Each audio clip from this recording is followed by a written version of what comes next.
ಓಂ ನಾರಾಯಣಂ ನಮಸ್ಕೃತ್ಯ ನರಂಚೈವ ನರೋತ್ತಮಂ ದೇವೀಂ ಸರಸ್ವತೀಂ ವ್ಯಾಸಂ ತತೋ ಜಯಮುದೀರಯೇತ್. ಅಭ್ರಮಂ ಭಂಗರಹಿತಂ ಅಜಡಂ ವಿಮಲಂ ಸದಾ ಆನಂದತೀರ್ಥಮತುಲಂ ಭಜೆ ತಾಪತ್ರಯಾಪಃ. ಭವತಿ ಯದನುಭಾವಾದೇಡಮೋ ಕೋಪಿ ವಾಗ್ಮಿ ಜಡಮತಿರಪಿ ಜಂತುರ್ಜಾಯತೆ ಪ್ರಾಜ್ಞಮೌಲಿ. ಸಕಲವಚನಚೇತೋ ದೇವತಾ ಭಾರತೀ ಸಾ ಮಮ ವಚಸಿ ನಿಧತ್ತಾಂ ಸನ್ನಿಧಿಂ ಮಾನಸೇ ಚ. ಅಸ್ಮದ್ಗುರು ಸಮಾರಂಭಾಂ ಟೀಕಾಕೃತ್ಪಾದ ಮಧ್ಯಗಾಂ ಶ್ರೀಮದಾಚಾರ್ಯ ಪರ್ಯಂತಾಂ ವಂದೇ ಗುರು ಪರಂಪರಾ. ವಿದ್ಯಾಯಾಂ ವಿಬುಧಾಚಾರ್ಯಂ ವೇದಜ್ಞಾನಾಬ್ಧಿ ಚಂದಿರಂ ದುರ್ಮತಧ್ವಾಂತ ಮಾರ್ತಾಂಡಂ ಸತ್ಯಧ್ಯಾನಮುನಿಂ ಭಜೆ. ಪಂಚಾಶದ್ವರ್ಷಪರ್ಯಂತಂ ಸತತಂ ರಾಮಪೂಜಕಃ ಶ್ರೀ ಸತ್ಯಪ್ರಮೋದಗುರುರಾಟ್ ಭಾಸತಾಂ ನೋ ಹೃದಂಬರೆ. ಬಂಧುಸ್ತ್ವಂ ಗುರುರಿಷ್ಟದೈವತಮಿತಿ ತ್ವತ್ಪಾದಪಂಕೇರುಹಂ ಪ್ರಾಪ್ತಂ ಮಾಂ ಪರಿಪಾಲಯೇತಿ ಸತತಂ ಯಾಚೇ ನಿಬದ್ಧಾಂಜಲಿ. ಚಿತ್ತಂ ಮದ್ಗುಣದೋಷಚಿಂತನವಿದೋ ನೂನಂ ಮನಂಮಾ ಕೃತಾಃ ಶ್ರೀ ಸತ್ಯಾತ್ಮಗುರೋ ತ್ವದಂಗ್ರಿಯುಗಲಂ ಹಿತ್ವಾ ನಮೇ ಸದ್ಗತಿಃ. ಯೈರಹಂ ಶುಕವತ್ ಸಮ್ಯಕ್ ಶಿಕ್ಷಿತೋಸ್ಮಿ ಕೃಪಾಲುಭಿಃ ತಾನ್ ವಂದೇ ಧೇನುಪಾಚಾರ್ಯಾನ್ ತತ್ವಜ್ಞಾನಾರ್ಥಸಿದ್ಧೇ. ಶ್ರೀ ಗುರುಭ್ಯೋ ನಮಃ. ಹರಿ ಓಂ ಹರಿ ಓಂ ಹರಿ ಓಂ. ಸ್ವಸ್ತಿಸ್ತು ಅಸೇಢ ಸನ್ಮಂಗಲಾನಿ ಸಂತು. ಶ್ಲೋಕೈಕಶ್ರವಣಪಠನ ಮಾತ್ರೇಣ ವಕ್ತುಶ್ಚ ಶ್ರೋತॄಣಾಂ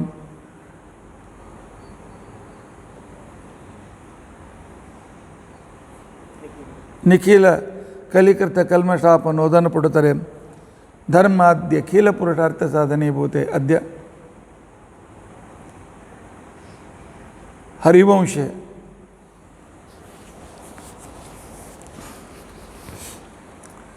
ವಿಷ್ಣುಪರ್ವ ಕಥಾ ಪ್ರಾರಂಭೆ ಸತಿ ಕಿಂಚಿತ್ ಪೂರ್ವಕಥಾನುವಾದಃ. ಹರಿ ಓಂ ಹರಿ ಓಂ ಹರಿ ಓಂ.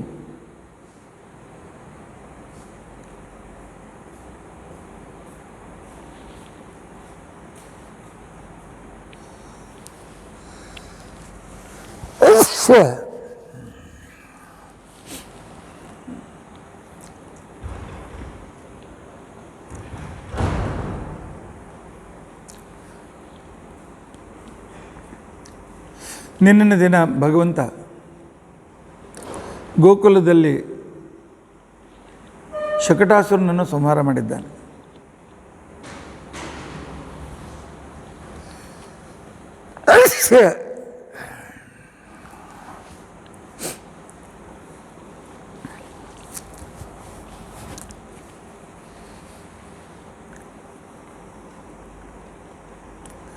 ಅದರ ನಂತರ ಶ್ರೀಕೃಷ್ಣ ಕಂಸ ತನ್ನ ಮಂತ್ರಿಗಳ ಮಾತನ್ನು ಕೇಳಿ ನನ್ನ ಮೃತ್ಯು ಬೇರೆ ಕಡೆ ಹುಟ್ಟಿ ಬೆಳೀತಾ ಇದ್ದಾನೆ ಅಂತಂದಾಗ ಆಗ ಎಲ್ಲ ದಿಕ್ಕುಗಳಿಗೂ ಎಷ್ಟೆಷ್ಟು ಕೂಸುಗಳಿವೆ, ಎಷ್ಟೆಷ್ಟು ಗರ್ಭಿಣಿಯರಿದ್ದಾರೆ, ಅವರನ್ನು ಸಂಹರಿಸುವುದಕ್ಕೋಸ್ಕರ ಒಂದು ಸಂಹಾರ ಸತ್ರವನ್ನೇ ಪ್ರಾರಂಭ ಮಾಡಿದ್ದಾನೆ. ಯಾವ ವ್ಯಕ್ತಿ ಎಷ್ಟು ದುಷ್ಟ ಇರ್ತಾನೆ ಅಷ್ಟು ಅಂಜುಬುರುಕ ಇರ್ತಾನೆ, ತನ್ನ ಪ್ರಾಣಕ್ಕೋಸ್ಕರ ಭಯಪಡ್ತಾ ಇರ್ತಾನೆ. ಇಂಥ ಸಂದರ್ಭದಲ್ಲಿ ಎಲ್ಲ ಕಡೆಯಲ್ಲಿ ಕಳಿಸಿದಾಗ ಅವನ ಒಬ್ಬ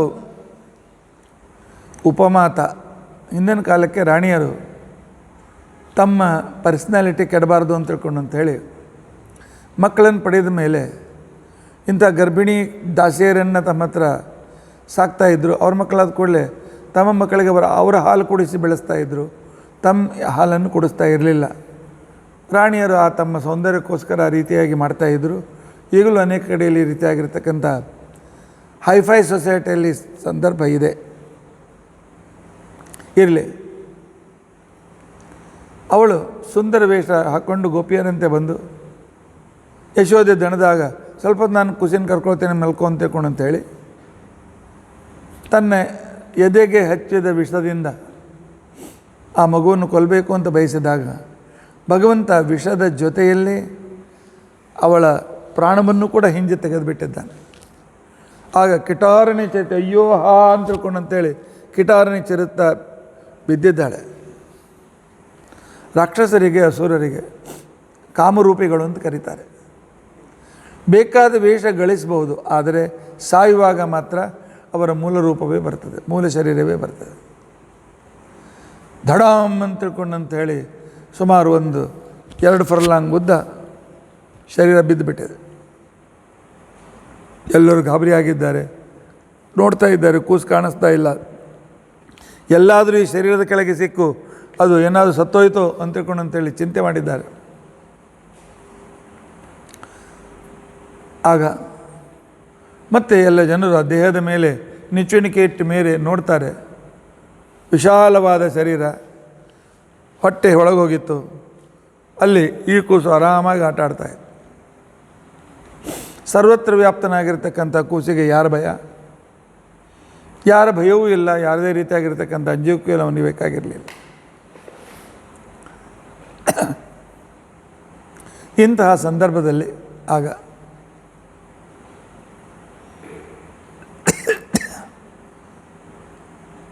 ಕೃಷ್ಣ ತನ್ನ ಬಾಲಲೀಲೆಯನ್ನು ಪ್ರಾರಂಭ ಮಾಡಿದ್ದಾನೆ. ಹರಿವಂಶ ಬಾಲಲೀಲೆಯನ್ನು ಬಹಳ ವರ್ಣನೆ ಮಾಡಲಿಲ್ಲ. ಯಾಕೆ ಭಾಗವತದಲ್ಲಿ ಬಂದಿದೆ, ವೇದವ್ಯಾಸರು ವಿಚಾರ ಮಾಡ್ತಾರೆ.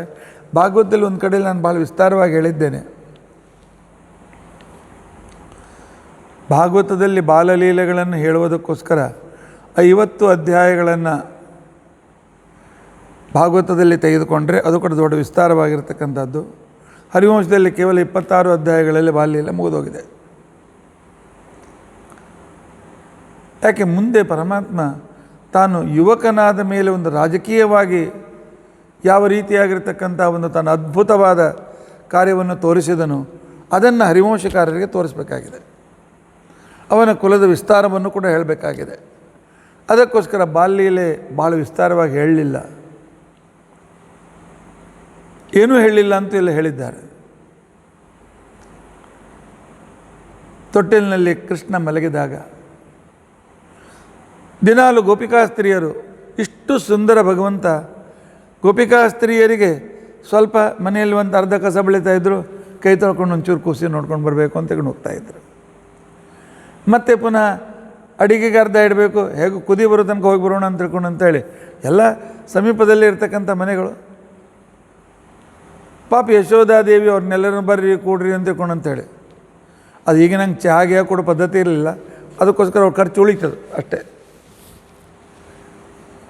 ಹಾಲು ಕೊಡ್ತಿದ್ಲು ಏನೋ ಗೊತ್ತಿಲ್ಲ, ಆದರೆ ಮುಂಜಾನೆ ಸಂಜೆ ತನಕ ಬರೋರಿಗೇನು ಮಾಡಬೇಕು? ಆ ಕೃಷ್ಣನ ತೊಟ್ಟಿಲು ಸುತ್ತಲೂ ಎಲ್ಲ ಗೋಪಿಕಾಸ್ತ್ರೀಯರು ನೋಡ್ತಾ ಇದ್ದರು ಕೃಷ್ಣ ಹೇಗಿದ್ದಾನೆ ಅಂತ ತಿಳ್ಕೊಂಡಂತೆ. ಕೃಷ್ಣ ಆ ಕಾಲದಲ್ಲಿ ಒಬ್ಬಳು ಗೋಪಿಕಾಸ್ತ್ರೀ ಇರ್ತಾಳೆ, ನೋಡಿದ್ಯಾ ಈ ಕಳ್ಳ ಈಗಿಂದಲೇ ನನ್ನ ನೋಡ್ಲಿಕ್ಕತ್ತಾನ ಅಂತ ತಿಳ್ಕೊಂಡಂತೇಳಿ. ಬಾಜುಕಿನ ಹೇಳ್ತಾಳೆ, ಸುಳ್ಳು ಹೇಳ್ತೆ, ನನ್ನ ನೋಡ್ಲಿಕ್ಕತ್ತಾನಂತೆ. ಈ ಕಡೆಯಲ್ಲ, ನೀವಿಬ್ಬರು ಸುಳ್ಳು ಹೇಳ್ತಾರೆ, ನನ್ನ ನೋಡ್ಲಿಕ್ಕತ್ತಾನೆ ಕೃಷ್ಣ. ಈ ಕಡೆಯಲ್ಲಿ ಹೇಳ್ತಿಲ್ಲ, ನನ್ನ ನೋಡ್ತಾ ಇದ್ದಾನೆ ಕೃಷ್ಣ. ಹಾಗಾದ್ರೆ ಯಾರನ್ನು ನೋಡ್ತಾ ಇದ್ದ ಪರಮಾತ್ಮ? ಎಲ್ಲರನ್ನೂ ನೋಡ್ತಾ ಇದ್ದ. ಸಹಸ್ರಾಕ್ಷ ಸಹಸ್ರಪಾದ್, ಸಾವಿರಾರು ಕಣ್ಣುಗಳಿರ್ತಕ್ಕಂಥ ಪರಮಾತ್ಮನಿಗೆ ಈ ಒಂದು 8-10 ಜನ ಗೋಪಿಕರನ್ನು ನೋಡಲಿಕ್ಕೆ ಅನಾನುಕೂಲತೆ.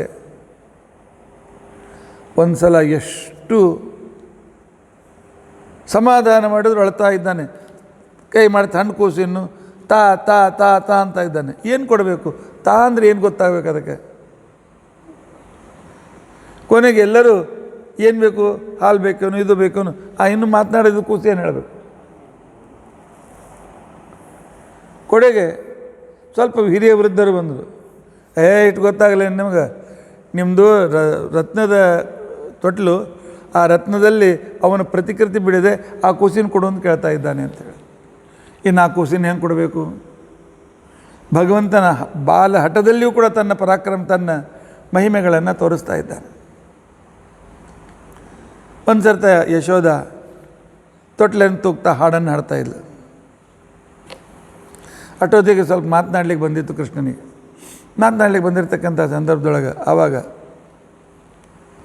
ಕೃಷ್ಣ ಹೇಳಿದ್ಲಮ್ಮ, ಯಾರನ್ನು ಕುರಿತು ಹಾಡ್ತಾ ಇದ್ದಿ? ಇಲ್ಲ, ಮತ್ತು ಆ ವೈಕುಂಠದಲ್ಲಿದ್ದ ದೇವರನ್ನು ಕುರಿತು ಆಡ್ತಿದ್ದೀನಿ, ಹಾಡ್ತಾ ಇದ್ದೀನಿ ಅಂತಕೊಂಡಂತೇಳಿ. ಯಾಕೆ ಹಾಡ್ತಿ? ಅವ ನಮ್ಮ ಪ್ರಾರ್ಥನೆ ಕೇಳಿ ನಿನಗೆ ಸ್ವಲ್ಪ ಬೇಗನೆ ನಿದ್ದೆ ತಂದು ಕೊಡ್ತಾನೆ. ಅವನೇ ಪ್ರಾಜ್ಞೆ ನಾಮಕನಾದಂಥ ಪರಮಾತ್ಮ. ಸ್ವಲ್ಪ ನೀನು ಮಲ್ಕೊಂಡು ನಿನಗೂ ವಿಶ್ರಾಂತಿ ಆಗ್ತದೆ ಅಂತ ತಿಳ್ಕೊಂಡಂತೆ. ಅದು ಹೇಳ್ತಾನೆ, ಅಮ್ಮ ಸುಳ್ಳು ಹೇಳ್ತೇನೆ. ಯಾಕೋ ನಾ ಸುಳ್ಳು ಹೇಳ್ತೇನೆ? ನೀ ಹೇಳಿದ ಹಾಡು ನನಗೆ ಕೇಳಿಸೋಲ್ತು, ಆ ದೂರದಲ್ಲಿದ್ದ ವೈಕುಂಠದಲ್ಲಿದ್ದ ಭಗವಂತ ನೀನು ಕೇಳಿಸ್ತದೆ. ಕೆಲವು ಸಲ ಚಿಕ್ಕ ಮಕ್ಕಳ ಪ್ರಶ್ನೆಗೆ ಉತ್ತರ ಕೊಡೋದು ಹಿರಿಯರಿಗೆ ಆಗೋದಿಲ್ಲ. ಇನ್ನೋಸೆಂಟ್ ಕ್ವಶನ್ ಇರ್ತದೆ, ಆದರೆ ಭಾಳ ಮಹತ್ವಪೂರ್ಣವಾಗಿರ್ತದೆ. ಇನ್ನೊಂದು ದಿವಸ ಯಶೋದೆ ಕೃಷ್ಣ ಹಾಲು ಕುಡಿಯು. ಯಾಕೆ ಕುಡಿಬೇಕು? ಇಲ್ಲ, ನಿದ್ದೆ ಮಾಡು, ಬೇಗನೆ ನಿದ್ದೆ ಮಾಡು ಅಂತ ತಿಳ್ಕೊಂಡಂತ ಹೇಳ್ತಾರೆ. ಬೇಗನೆ ನಿದ್ದೆ ಮಾಡಬೇಕು ಅಂತ ಯಾಕೆ ಮಾಡಬೇಕು ಅಂತ ಕೇಳ್ತಾರೆ. ಇಲ್ಲ, ನಿದ್ದೆ ಮಾಡಿದರೆ ನಾನು ನಿನಗೇನು ಹಾಲು ಕುಡಿಸಿ ಜೀರ್ಣ ಆಗ್ತದೆ, ಶಕ್ತಿ ಬರ್ತದೆ, ಮತ್ತು ಎದ್ದೆ ಅಂದ್ಕೊಳ್ಳಿ ಹಸಿವೆ ಆಗ್ತದೆ, ಮತ್ತು ಹಾಲು ಕೊಡ್ತೀನಿ. ನಿದ್ದೆ ಮಾಡಲಿ ಅಂದರೆ ಜೀರ್ಣ ಆಗಂಗಿಲ್ಲಪ್ಪ ಅಂತ ತಿಳ್ಕೊಂಡು ಕೃಷ್ಣಂದ, ನನಗೆ ಭಾಳ ಲಘುನೇ ಜೀರ್ಣ ಆಯಿತು ಅಂದರೆ ನಮ್ಗೆ ಬೇಕಾದಷ್ಟು ಹಾಲು ಕೊಡ್ತೀಯೇನು? ಏನೋ ಕೃಷ್ಣ, ನಮ್ಮನೇಳು ಬೇಕಾದಷ್ಟು ಆಕಳವನು ಹಾಲವ ಕಡಿಮೆ ಬಿದ್ದು ಇನ್ನು ಬಾದಕ್ಕೆ ಬೇಕಾದಷ್ಟು ಜನ ಗೋಪಿಕಾರ ಇಲ್ಲಿ ಗೋಕುಲದಲ್ಲಿ ಹಾಲಿಗೇನು ಕಡಿಮೆ ಇದೆ, ಕೊಡ್ತೀನಿ. ಆಯಿತು ಒಂದು ಸೆಕೆಂಡ್ ಕಣ್ಣು ಮುಚ್ಚಿದ. ಅಮ್ಮ ನಿದ್ದೆ ಆಯಿತು, ಹಸಿವೆ ಆಯಿತು, ಹಾಲು ಆಯ್ತು. ಮನೆಯೊಳಗಿನ ಗಡಿಗೆ ಮುಗೀತು, ಕೊಡ ಮುಗೀತು. ಬಾಜುಕಿನವ್ರಿಗೆ ಹೇಳಿ ಕಳಿಸಿಲ್ಲು, ಅವರು ತಮ್ಮದು ಕೊಡಗಟ್ಲೆ ಹಾಲು ತೊಗೊಂಡು ಬಂದರು. ಒಂದು ಸೆಕೆಂಡ್ ಕಣ್ಣು ಮುಚ್ಚಿದ, ಹಸಿವೆ ಆಯಿತು, ಹಾಲು ಕೊಡು. ಕೊನೆಗೆ ಕೈ ಜೋಡಿಸಿಲ್ಲು, ನಿನ್ನನ್ನು ತೃಪ್ತಿಪಡಿಸ್ಲಿಕ್ಕೆ ಆಗೋದಿಲ್ಲ, ಇಟ್ಟು ಕೊಟ್ಟಿನಪ್ಪ, ಸಮಾಧಾನ ಪಡು ಅಂತೇಳಿ. ಹೌದು, ಸತ್ಯವೇ ಇದೆ ಅಲ್ಲ. ಪರಮಾತ್ಮ ನನಗೆ ನಾವು ಏನು ಕೊಟ್ಟು ಸಂತೋಷಪಡಿಸ್ಲಿಕ್ಕೆ ಸಾಧ್ಯ ಇದೆ ಹೇಳಿ? ಭಗವಂತನಿಗೆ ಕೊಟ್ಟು ನಾವು ಸಂತೋಷಪಡಿಸ್ಲಿಕ್ಕೆ ಆಗೋದಿಲ್ಲ. ನಿತ್ಯ ತೃಪ್ತನನ್ನು ಸಂತೋಷಪಡ್ತಾನೆ, ಅವನೇ ಸಂತೋಷ ಪಡಬೇಕು ಹೊರತು ನಾವು ಏನಾದರೂ ಕೊಟ್ಟು ಸಂತೋಷಪಡಲಿಕ್ಕೆ ಆಗೋದಿಲ್ಲ. ಅದಕ್ಕೋಸ್ಕರ ದಾಸರು ಹೇಳ್ತಾರೆ, ಹೇಗೆ ಅರ್ಚಿಸಲಿ ಮೆಚ್ಚಿಸಲಿ ನಿನ್ನ ಪರಮಾತ್ಮ, ನಿನ್ನನ್ನು ಹೇಗೆ ನಾನು ಪೂಜಿಸಲಿ, ನಿನಗೆ ಹೇಗೆ ನಾನು ತೃಪ್ತಿಪಡಿಸಲಿ, ಏನನ್ನು ಕೊಡಲಿ? ಹಣ ಕೊಡಬೇಕು ಅಂದರೆ ಲಕ್ಷ್ಮೀಪತಿ ನೀನು. ಆ ನಂತರ ಆಸನ ಏನಾದರೂ ಹಾಸಿಗೆ ಕೊಡೋಣ ಅಂತ ತಿಳ್ಕೊಂಡಂತಂದರೆ ಶ್ರೇಷ್ಠನ ಹಾಸಿಗೆ ಇದೆ. ಚಾಮರ ಕೊಟ್ಟು ಸಂತೋಷಪಡಿಸೋಣ ಅಂತಂದರೆ ಗರುಡ ಯಾವಾಗಲೂ ಗಾಳಿ ಆಗ್ತಾ ಇದ್ದಾನೆ. ಹಾಡು ಹೇಳಿ ನಿನ್ನನ್ನು ಸಂತೋಷಪಡಿಸಬೇಕು ಅಂದರೆ ನಾರದ್ 24 ತಾಸು ಹಾಡ್ತಾ ಇದ್ದಾರೆ. ಹೋಗಲಿ, ನೀನು ಸೇವಾ ಮಾಡಬೇಕು ಅಂದರೆ ನೀನು ಹೆಂಡ್ತಿ ಬಿಡಬೇಕಲ್ಲ, ತಾನೇ 24 ತಾಸು ಕಾಲು ಹೊತ್ತ ಕೂತ್ಕೊಂಡಿದ್ದಾರೆ. ಎಲ್ಲ ನಿನಗಿದೆ. ಪರಮಾತ್ಮನನ್ನು ನಾವು ಕೊಟ್ಟು ಸಂತೋಷ ಪಡಲಿಕ್ಕಾಗೋದಿಲ್ಲ. ಆದರೆ ಪ್ರೀತಿಯಿಂದ ಪತ್ರಂ ಪುಷ್ಪಂ ಫಲಂ ತೋಯಂ ಅನ್ನ ಭಕ್ತಿಯಿಂದ ಕೊಟ್ಟರೆ ಪರಮಾತ್ಮ ಅದನ್ನು ಸ್ವೀಕರಿಸ್ತಾನೆ. ಇನ್ನೊಂದು ಸಂದರ್ಭದಲ್ಲಿ ಹಾಲು ಕುಡಿಯೋ ಕೃಷ್ಣ ತಿಳ್ಕೊಂಡು ಅಂತ ಹೇಳ್ತಾರೆ. ಯಾಕೆ ಹಾಲು ಕುಡಿಯೋಕು? ನೋಡು, ಬಲರಾಮನ ಕೂದಲು ಉದ್ದುದ್ದವ, ನಿನ್ನ ಕೂದಲು ನೋಡು ಸಣ್ಣ ಸಣ್ಣ ಸಣ್ಣ ಸಣ್ಣ ಗುಂಗುರು ಕೂದಲು ಕೃಷ್ಣಂದು. ಹಾಲು ಕುಡಿದ್ರೆ ಕೂದಲು ಉದ್ದಾಗ್ತದೆ. ನೋಡು, ಬಲರಾಮ್ ಗಟ್ಟ ಹಾಲು ಕುಡಿತಾನೆ, ಕೂದಲು ಬೆಳಿತಾವೆ. ಕೃಷ್ಣ ಅದ, ಹೌದಾ? ಹಾಲು ಕುಡಿದ್ರೆ ಕೂದಲು ಬೆಳಿತಾವೆ. ನೋಡಮ್ಮ, ಸುಳ್ಳು ಹೇಳಬೇಡ, ಕರೆ ಹೇಳ್ತೀನೋ ಅಂತ ಕೊಡು, ಹಾಲು ಕೊಡು ಅಂತ ಕೇಳ್ದ. ಈಗ ಗುಟು ಕೊಡುತ್ತಿದ್ದ, ಎಲ್ಲ ಉದ್ದಾಗಿಲ್ಲಲ್ಲ, ಇನ್ನೊಂದು ಗುಡು ಕುಡಿದ, ಇನ್ನೂ ಹಂಗೆ ಅವ. ಕುಡಿದಾಕ್ಷಣಕ್ಕೆಲ್ಲ ಉದ್ದಾಗಬೇಕೇನು? ಆದರೆ ಬಾಲ ಹಠ ಈ ರೀತಿಯಾಗಿರ್ತದೆ. ಬಾಲ ಒಂದೊಂದು ರೀತಿಯಾಗಿರ್ತಕ್ಕಂಥ ವಿಚಾರವಾಗಲಿ ಮಾಡ್ತಾ ಇದ್ದಾನೆ. ಇಂಥ ಕೃಷ್ಣ ಬಲರಾಮರು ಅಂಬೆಗಾಲು ಹಾಕ್ಲಿಕ್ಕೆ ಚಾಲು ಮಾಡಿದ್ದಾರೆ. ಅದನ್ನೂ ಕೂಡ ಇನ್ನೂ ಕೃಷ್ಣನಿಗೆ 6 ತಿಂಗಳಾಗಿದ್ದಲ್ಲಿ ಅಂಬೆಗಾಲು ಹಾಕ್ಲಿಕ್ಕೆ ಚಾಲು ಮಾಡಿದ್ರು. ಇಷ್ಟು ಬೇಗ ಯಾಕೆ ಅಂತಂದರೆ, ಆಗ ವಜ್ರಾಸ್ವಾಮಿಗಳು ರುಕ್ಮಿಣಿ ವಿಜಯದಲ್ಲಿ ಹೇಳ್ತಾರೆ, ಇಲ್ಲ ಕೃಷ್ಣನ ಹೊಟ್ಟೆ ಭಾಳ ದೊಡ್ಡದು, ಇಲ್ಲಿ ಅವತಾರದಲ್ಲಿರಲಿಲ್ಲ, ಅದೇ ಜಗತ್ತನ್ನೇ ಪ್ರಳಯ ಕಾಲದಲ್ಲಿ ಎಲ್ಲ ಜಗತ್ತನ್ನು ಇಟ್ಕೊಂಡು ಹೊಟ್ಟೆ ದೊಡ್ಡದು, ಈ ಹೊಟ್ಟೆ ದೊಡ್ಡ ನೋಡಿ ಬಂದು ನಗಬಾರದು ಅಂತ ತಿಳ್ಕೊಂಡು ಅಂತೇಳಿ ಅಂಬೆಗೆಲ್ಲ ಹಾಕ್ಯಾರ ಹೊಟ್ಟೆ ಕೆಳಗೆ ಆಗ್ತದೆ ಗೊತ್ತಾಗಂಗಿಲ್ಲ, ಕಾಣಿಸಂಗಿಲ್ಲ ಯಾರಿಗೂ ಅಂತ ತಿಳ್ಕೊಂಡು. ಆದರೆ ಇನ್ನು ಮಾತ್ರ ಯಾವಾಗ ರೋಹಿಣಿ ಯಶೋದೆಯರ ಮನೆಯಲ್ಲಿ ದಿನಾಲೂ ರಾತ್ರಿ ಊಟ, ಹಗಲು ಊಟ ಇಲ್ಲೇ ಇಲ್ಲ. ಏನಾಯ್ತು, ವ್ರತ ಮಾಡಿದ್ರೆ ಏನಾದರೂ? ವ್ರತ ಇಲ್ಲ, ಗೀತ ಇಲ್ಲ. ಈ ಹುಡುಗರನ್ನು ಹಿಡಿಯೋದ್ರೊಳಗೆ ಸಂಜೆ ಹಾಕ್ಬಿಡ್ತಿತ್ತು. ಸಂಜೆ ಮೇಲೆ ಗೋಗಳನ್ನು ಕರೆದುಕೊಂಡು ಬಂದು ನಂದ ಬಂದ ಮೇಲೆ ಅವ ಬಂದು ಈ ಕೂಸಿನ ಹಿಡಿದ ಮೇಲೆ ಅಡುಗೆ ಚಾಲು ಆಗ್ತದೆ. ಹಿಂಗೆ ಕುಡಿಸುವಷ್ಟೊತ್ತರಲ್ಲಿ ಅದು ಕೊಡುವಂತ ಕಣಕ್ಕೆ ಬಡ ಹೋಗಿ ಹಾವಿನ ಹೊತ್ತೊಳಗೆ ಕೈ ಹಾಕಬೇಕು. ಅಲ್ಲಿಂದ ಬಿಡಿಸ್ಕೊಂಬಂದು ಕುಡಿಸೋಷ್ಟೊತ್ತಿಗೆ ಆಕಳ ಕಾಲು ಕೆಳಗೆ ಹೋಗ್ಬೇಕು. ಅಲ್ಲಿಂದ ಕರ್ಕೊಂಬಂದು ಕುಡಿಸೋಷ್ಟೊಳಗೆ ನದಿ ಕಡೆ ಹೋಗಬೇಕು. ಒಂದು ಕಡೆ ಕೂತ್ರಲ್ಲ, ಮನಸ್ಸಿನ ವೇಗವನ್ನು ಮೀರದ ಈ ಭಗವಂತ ಅವನನ್ನು ತಡಿಲಿಕ್ಕಾಗ್ತದೆ. ಆಗ ಶ್ರೀಕೃಷ್ಣ ಈ ರೀತಿಯಾಗಿ ತನ್ನ ವಿಶಿಷ್ಟವಾದ ಲೀಲೆಗಳನ್ನು ತೋರಿಸ್ತಾ ಇದ್ದಾನೆ. ಶ್ರೀಕೃಷ್ಣ ಓಡಾಡಲಿಕ್ಕೆ ಪ್ರಾರಂಭ ಮಾಡಿದ.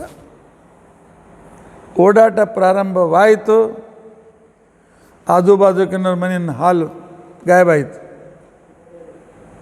ಒಂದು ಕಡೆ ಗಾಯಬಾದರೆ ಇನ್ನೊಂದು ಕಡೆಗೆ ಇವನ ಕೈಗೆ ಹಾಲು ಸಿಗಬಾರ್ದು ಅಂತ ತಿಳ್ಕೊಂಡಂತೇಳಿ ಮ್ಯಾಲೆ ಕಟ್ಟಿದ್ರೆ ಕೋಲ್ ತೊಗೊಂಡು ಬಂದು ಟಪ್ ಅಂತ ಹೊಡಿತಿದ್ದ. ಹೊಡೆದಿರ್ತಕ್ಕಂಥ ಸಂದರ್ಭದಲ್ಲಿ ಆಗ ಆ ಎಲ್ಲ ಹಾಲು ಕೆಳಗೆ ಬಿದ್ದು ಹೋಗು. ಇನ್ನೊಂದು ಕಡೆ ಹೋಗಬೇಕು, ಬೆಣ್ಣೆ ತಿನ್ನಬೇಕು. ಮತ್ತೊಂದು ಕಡೆ ಹೋಗಬೇಕು, ಮೊಸರಿನ ಕಡೆಗೆ ಉರುಳಿಸ್ಬೇಕು. ಈ ರೀತಿಯಾಗಿ ಒಂದಿಲ್ಲ ಪ್ರತಿಯೊಂದು ಮನೆಯಲ್ಲಿ ಏನಾದರೂ ಒಂದು ಕಿತಾಪತಿ ಕೃಷ್ಣಂದು.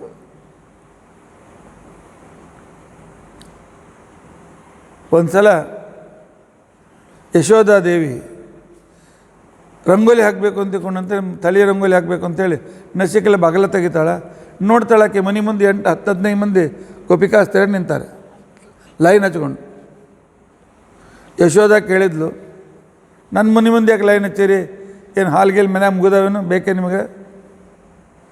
ನಮಗೇನು ಬೇಕಾಟ ಹಾಲು, ನಿನ್ನ ಮಗನ ಕಿತಾಪತಿ ಹೇಳಲಿಕ್ಕೆ ಬಂದೀವಿ. ಒಬ್ಬಕ್ಕೆ ಬಂದು ಹೇಳ್ತಾಳೆ, ಮೊನ್ನೆ ನಮ್ಮಲ್ಲಿ ಬೀಗರು ಬರೋರಿದ್ದರು, ಲಗುನ ಕೂಸಿನ ಎರಿಸಿ, ನಂಗೆ ಸಣ್ಣ ಕೂಸದ ಎರಿಸಿ ಅದನ್ನು ಮಲಗಿಸಿ ತೊಟ್ಲಾಗ ಮಲಗಿಸಿದ್ದೆ. ಬೀಗರು ಬಂದಾಗ ಸ್ವಲ್ಪ ಪಾಯಸಕ್ಕೆ ಹಾಲು ಇರಲಿ ಅಂತೇಳಿ ಕರು ಸ್ವಲ್ಪ ದೂರ ಕಟ್ಟಿದ್ದೆ. ಈ ನದಿಗೆ ಹೋಗಿ ನೀರು ತರಬೇಕು. ಕೊಡ ತೊಗೊಂಡು ನದಿಗೆ ಹೋಗಬೇಕು ಅಂತ ನಿನ್ನ ಮಗ ಬಂದ. ನಾನೊಂದು 2 ಮಿನಿಟ್ ನಿಂತೆ, ಏನು ಮಾಡ್ತಾನೆ ನಿನ್ನ ಮಗ ನೋಡ್ತಾನಂತ. ಬಂದವನೇ ಬಂದು ತೊಟ್ಲಾಗಿರ್ತಕ್ಕಂಥ ಕೂಸಿಗೆ ಚಿವುಟಿ ಎಬ್ಬಿಸಿ ಅದು ಅಳುವಂಗೆ ಮಾಡಿ ನಾ ಕೂಸಿನ ನೋಡ್ಕೊಂಬಾಗ ಕರುನ ಬಿಟ್ಬಿಟ್ಟ. ಕರು ಎಲ್ಲ ಹಾಲು ಕೊಡೋದು ಹೋಗ್ಬಿಡ್ತು. ಬೀಗರು ಬಂದ ಮೇಲೆ ಅವ್ರ ಕೈಯಾಗ ಕೂಸಿನ ಕೊಟ್ಟು ಆಮೇಲೆ ನದಿಗೆ ಹೋಗಿ ನೀರು ತಂದು ಹಾಲು ಇಲ್ಲದೆ ಹಾಗೆ ಪಾಯಸ ಮಾಡಿ ಹಾಕ್ಬೇಕಾಯ್ತು. ನಿನ್ನ ಮಗನ ಕಿತಾಪತಿ ನೋಡುವಂತ. ಇನ್ನೊಬ್ಬಕ್ಕೆ ಬಂದು ಹೇಳಿದ್ಲು, ಯಶೋಧ, ನಾವು ಬಡವರಿದ್ದೀವ, ನಿನ್ನ ಮಗ ಬರೋ ಹಾಲು ಕುಡಿಯಂಗಿಲ್ಲ, ಗಡಿಗೆ ನೋಡೋದು ಹೋಗ್ತಾನೆ, ದಿನ ಹೊಸ ಗಡಿಗೆ ಎಲ್ಲಿಂದ ತರೋಣ ಅಂತ. ಇಲ್ಲ ಅಮ್ಮಂತ ಅವ್ನ ಕೈಗೆ ಸಿಗಂಗೆ ಇಡಬೇಡ್ರಿ, ಭಾಳ ಉಲ್ಕೋಚಿದಾನವ. ಇಲ್ಲಮ್ಮ, ನಾ ಮ್ಯಾಲೆ ಕಟ್ಟಿದ್ದೆ, ನೆಲುವಿನಲ್ಲಿ ಕಟ್ಟಿ ಮ್ಯಾಲೆ ಇಟ್ಟಿದ್ದೆ. ನಿನ್ನ ಮಗ ಎಲ್ಲಿಂದ ಬಂದೋ ಎಲ್ಲಿಂದ ತಂದೋ ಯಾವ ಕೋಲ್ ತಂದೋ ಗೊತ್ತಿಲ್ಲ. ಅದಕ್ಕೆ ಗಡಿಗೆ ತೂತು ಹಾಕಿ ಹಾಲು ಅರ್ಧ ಹಾಕೊಡೋದು, ಅರ್ಧ ಬೀಳಿಸಿ ಗಡಿಗೆ ಹೊಡೆದೋಗ. ಮತ್ತೊಬ್ಬಕ್ಕೆ ಬಂದು ಕೈ ಯಶೋಧ ಇಲ್ಲಿ ಕೈ ನೋಯ್ಸ್ಲಿಕ್ಕತ್ತ, ಇಲ್ಲಿ ಕೈ ನೋಯ್ಸ್ಲಿಕ್ಕತ್ತ, ಟೊಂಕ ನೋಯ್ಸ್ಲಿಕ್ಕತ್ತ. ಮತ್ತು ಡಾಕ್ಟ್ರ್ ಹತ್ರ ಹೋಗೋ ಬದಲು ಇಲ್ಲಾಕೆ ಬಂದೆ, ವೈದ್ಯರ ಹತ್ರ ಹೋಗು. ಮಾರೈತೆ ನಿನ್ನ ಮಗನಿಗೆ ಹಣೆ ಬಾರಿ, ನಿನ್ನ ಮಗನಿಂದ ಇಷ್ಟ ಆಗ್ಯದ. ನಿನ್ನ ಮಗಗೆ ಮ್ಯಾಲೆ ಕಟ್ಟಿದ್ದ ಹಾಲು ಸಿಗಬಾರ್ದು ಅಂತೇಳಿ ನಾ ಎಲ್ಲ ಕೋಲ್ಗೀಲೆಲ್ಲ ಮುಚ್ಚಿಟ್ಟುಬಿಟ್ಟಿದ್ದೆ. ನಿನ್ನ ಮಗ ಬಂದವನೇ ಬಂದು ಮನೆಯಾಗಿದ್ದದ್ದೆಲ್ಲ ಭಾಂಡಿ ಒಂದ್ರ ಮೇಲೆ ಇಟ್ಟು ಅದ್ರ ಮೇಲೆ ಏರಿ ಆ ಮೊಸರು ಗಡಿಗೆ ಇಟ್ಟಿದ್ದೆ. ಮೊಸರು ತಾನು ತಿಂದು ಅರ್ಧ ಕೆಳಗೆ ಬೀಳಿಸಿ ಭಾಂಡಿಗೆಲ್ಲ ಒರೆಸಿ ಮನೆಯೆಲ್ಲ ರಾಡಿ ಮಾಡಿ, ಆ ಜೊತೆಗೆ ಅವ್ರು ಬರ್ತಾವೆ ಒಂದು ಜೋಡಿಗೆ 4-8 ಗೋಪಾಲಕರು ಹುಡುಗರು ಬರ್ತಾವೆ. ಅವೆಲ್ಲ ಮನೆ ಹೊಲಸು ಮಾಡಿ ಹೋಗಿಬಿಟ್ಟಾವ. ಭಾಂಡಿ ತಿಕ್ಕಿ ಮನೆ ಒರೆಸಿ ಎಲ್ಲ ಮಾಡಬೇಕಾದ್ರೆ ಕುರಿ ಕೋಣ ಬಿದ್ದು ಹೋಗ್ಯದ ನೋಡು. ನಿನ್ನ ಮಗನಿಂದ ಕೈ ಕಾಲು ನೋಯಿಸ್ಲಿಕ್ಕೆ ನಾನು ನೋಡ್ಕೊಂಬರ. ನಾನು ಒಬ್ಬಾಕಿನೇ ಮನೆಯಾಗಿದ್ದೀನಿ. ನಮ್ಮ ಯಜಮಾನ್ರು ಅವರೆಲ್ಲ ಕೆಲಸಕ್ಕೆ ಹೋಗ್ತಾರೆ. ಮತ್ತೊಬ್ಬಕ್ಕೆ ಬಂದು, ಏನವ ನಿಂದೇನು ತಕರಾರು? ಇಲ್ಲ ಯಶೋದೆ, ಎಲ್ಲರ ಮುಂದೆ ಹೇಳುವಂಗಿಲ್ಲ, ಸ್ವಲ್ಪ ಬಾಜುಕ್ ಬಾ, ಆಮೇಲೆ ಹೇಳ್ತೇನೆ ನಿಂಗೆ. ಅಲ್ಲಿ ಸ್ವಲ್ಪ ದೂರ ಕರ್ಕೊಂಡೋಗಿ ಹೇಳಿದ್ಲು, ನಿನ್ನ ಮಗನ್ನ ಯಾರಿಗಾರೆ ಮಾಂತ್ರಿಕರಿಗೆ ತೋರಿಸು ಅಂತ ತಿಳ್ಕೊಂಡಂತೇಳಿ. ಏನಾಗ್ಯದ? ನಿನ್ನ ಮಗನೊಳಗೆ ನಾವು ದೇವ ಭೂತ ಸೇರ್ಕೊಂಡಿರ್ಬೋದು. ಯಾಕವ? ನನ್ನ ಮಗನ ದೇವಭೂತ ಎಲ್ಲಿ ಕಾಣಿಸ್ದ ನಿನ್ಗೆ? ಯಶೋದ, ಖರೆ ನಿಂಗೆ ಹೇಳಿದ್ರೆ ವಿಶ್ವಾಸ ಆಗಂಗಿಲ್ಲ. 15 ದಿವಸದಿಂದ ನನ್ನ ಮೈದನ ಮದುವೆ ಇತ್ತು. ಮುಂದೆಲ್ಲ ಅತಿಥಿಗಳು ಬರ್ತಾರಂತ ತಿಳ್ಕೊಂಡು ಅಂತೇಳಿ 100 ಗಡಿಗೆ ತುಪ್ಪ ತರಿಸಿದ್ದೆ, 100 ಗಡಿಗೆ ಮೊಸರು ತರಿಸಿದ್ದೆ, 100 ಗಡಿಗೆ 100 ಕೊಡ ಹಾಲು ತರಿಸಿದ್ದೆ. ಇರಲಿ, 1-2 ದಿವಸ ಉಪಯೋಗ ಬೀಳ್ತದೆ ಅಂತ ತಿಳ್ಕೊಂಡಂತೇಳಿ. ನಿನ್ನ ಮಗ ಬಂದ, ನಾ ಮನೆಯಾಗೇ ಇದ್ದೆ. ಬಂದ ಅಲ್ಲಿ ಇಷ್ಟೆಲ್ಲ ಇದೆ, ಒಂದು ಸ್ವಲ್ಪ ಕುಡಿದು ಹೋಗ್ತಾನೆ ಬಿಡು ಅಂತ ತಿಳ್ಕೊಂಡಂತೇಳಿ ಅವನು ಬಂದವನೇ ಎಲ್ಲಿ ರೂಮ್ನಾಗ ಇಟ್ಟು ಅಲ್ಲಿ ಹೋದ್ಮೇಲೆ ಸ್ವಲ್ಪ ಹೊತ್ತಿದ್ದ ಆ ರೂಮ್ನಾಗ. ತಿರುಗಿ ಹೋದ, ಕಾಕಿ ಬರ್ತೀನಿ ಅಂತ ತಿಳ್ಕೊಂಡು ಹೇಳೋದ. ನೋಡಿ ಏನು ಕುಡ್ದು ಕೂಸು ಅಂತ ತಿಳ್ಕೊಂಡು ಒಳಗೆ ಹೋಗಿ ನೋಡಿದ್ರೆ 100 ಕೊಡ ಹಾಲು ಖಾಲಿ, 100 ಕೊಡ ಮೊಸರು ಖಾಲಿ, ತುಪ್ಪ ಖಾಲಿ, ಬೆಣ್ಣೆ ಗಡಿಗೆ ಖಾಲಿ. ಕೆಳಗೆ ಏನಾರು ಹಾಕಿ ನೋಡಿ ಅಂತ ಒಂದು ಹನಿ ಬಿದ್ದಿಲ್ಲ ಕೆಳಗೆ. ಇಷ್ಟೆಲ್ಲ ಈ ಸಣ್ಣ ಕೂಸು ತಿನ್ಬೇಕಂದ್ರೆ ಏನೋ ಭೂತ ಪ್ರೇತ ಇರಬೇಕು ನೋಡು, ಸ್ವಲ್ಪ ಸರಿಯಾಗಿ ಲಕ್ಷ್ಯ ಕೊಟ್ಟು ನೋಡು ಅಂತ. ಇನ್ನೊಬ್ಬಕ್ಕೆ ಬಂದು ಕುಂಟ್ಕೋತೆ ಬಂದು ಹಾ ಅಂತಕೊಂಡು, ಏನವ ಇಲ್ಲಕ್ಕೆ ಬಂದು ಕುಂಟ್ಕೋತ? ನಿನ್ನ ಮಗನ ಕಿತಾಪತಿ ಏನು ಮಾಡ್ದ? ನಾನು ಸ್ವಲ್ಪ ಈ ವಾರ ಹಬ್ಬದ ದಿನ ಅದ, ಸ್ವಲ್ಪ ಹೆಚ್ಚಿಗೆ ಬೆಣ್ಣೆ ಮಾರ್ಕೊಂಡು ಬಂದ್ರೆ ಸ್ವಲ್ಪ ಹೆಚ್ಚಿಗೆ ಹಣ ಸಿಗ್ತದೆ ಅಂತೇಳಿ ಬೆಣ್ಣೆ ಹೆಚ್ಚಿಗೆ ನಾನು ಸಂಗ್ರಹ ಮಾಡಿ ಇಟ್ಟಿದ್ದೆ. ದೊಡ್ಡ ಗಡಿಗೊಳಗೆ ತುಂಬಿಟ್ಟಿದ್ದೆ. ಮರುದಿವಸ ನಾಳೆ ಬಾಜಾರಿಗೆ ತೊಗೋಬೇಕು ಅಂತ ಮಾಡಿದ್ದೆ. ನಿನ್ನ ಮಗ ಯಾವ ಮಾಯದಿಂದ ಬಂದು ಯಾರಿಗೂ ಗೊತ್ತು. ಬಂದು ಆ ಕಾಲದಲ್ಲಿ ಆವಾಗ ತಿನ್ನೋದಲ್ಲದೆ ಮಂಗನ ಕರೆದ, ತಿನ್ನೋದಲ್ಲದೆ ಮಂಗನ ಕರೆದ, ಹುಡುಗರನ್ನ ಕರೆದ, ಆ ನಂತರ ಮತ್ತು ಹಕ್ಕಿಗಳನ್ನು ಕರೆದ, ಎಲ್ಲರೂ ಕೊಡ್ಲಿಕ್ಕಂತಾನೆ. ನಾ ಹೊರಗೆ ಹೋಗಕ್ಕೆ ಬಂದು ನೋಡ್ತೀನಿ, ಎಲ್ಲರೂ ಬಡಿ ಖಾಲಿ ಆಗಲಿ. ಕೃಷ್ಣ ನನಗೊಂಚೂರು ಉಳಿಸು ಸ್ವಲ್ಪರೇ, ಎಲ್ಲ ಮುಗಿಸ್ಬೇಡ ಅಂತ ತಿಳ್ಕೊಂಡು ಅಂತೇಳಿ ಕೇಳಿಲ್ಲ ಅಂದು ಹುಡ್ಕೋದು ಬರ್ಲಿಕ್ಕತ್ತಿದೆ. ನಿನ್ನ ಮಗ ಏನು ಮಾಡ್ದ? ಆ ಗಡಿಗೆ ತೊಗೊಂಡು ನೆಲದ ಮೇಲೆ ಹಾಕಿ ಆ ಬೆಣ್ಣೆಲ್ಲ ನೆಲಕ್ಕೆ ಒರೆಸಿ ಓಡೋಗ್ಬಿಟ್ಟ. ನಾವು ಹಿಡಿಬೇಕು ಅಂತ ಬಂದಕ್ಕೆ ಜಾರಿ ಬಿದ್ದು ಕಾಲು ಮುರಿದು ಹೋಗೋದು, ಫ್ರ್ಯಾಕ್ಚರ್ ಆಗೋದು ಏನೋ ಗೊತ್ತಿಲ್ಲವ, ನಡಿಲಿಕ್ಕೆ ಆಗೋಲ್ತು. ಏನು ಮಾಡ್ಬೇಕು ನಿನ್ನ ಮಗ ಹೆಂಗಿದ್ದಾನಂತ.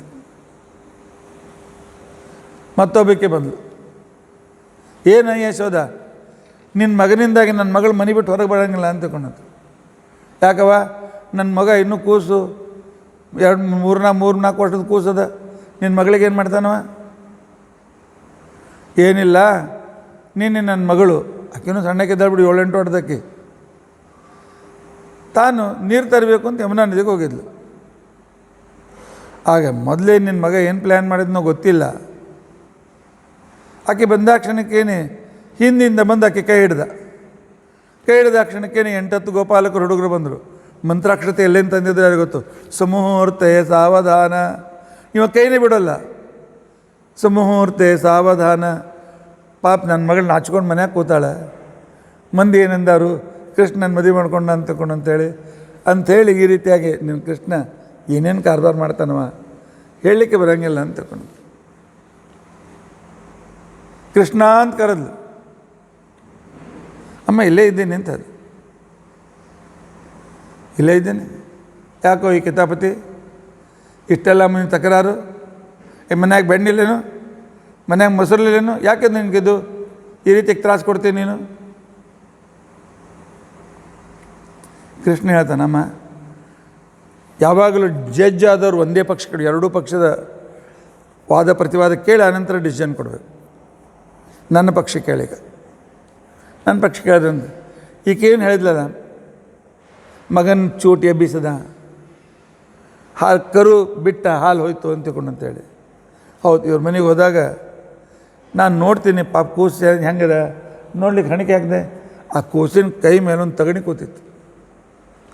ಈಗಿನ ಹುಡುಗರಿಗೆ ತಗಣಿ ಅಂದರೆ ಅರ್ಥ ಆಗೋದಿಲ್ಲ, ಯಾಕೆಂದ್ರೆ ಈ ತಗಣಿ ಹೋಗಿಬಿಟ್ಟು ಅದ್ರ ಬದಲಾಗಿ ಸೊಳ್ಳೆಗಳು ಬಂದವು. ರಾಕ್ಷಸರ ಎರಡನೇ ಅವತಾರ ಇದು. ಹಾಂ ಹಾಂ, ಗೋಚಿಡು ಬಂದಾವ ಮತ್ತಿದು ಬಂದಾವ.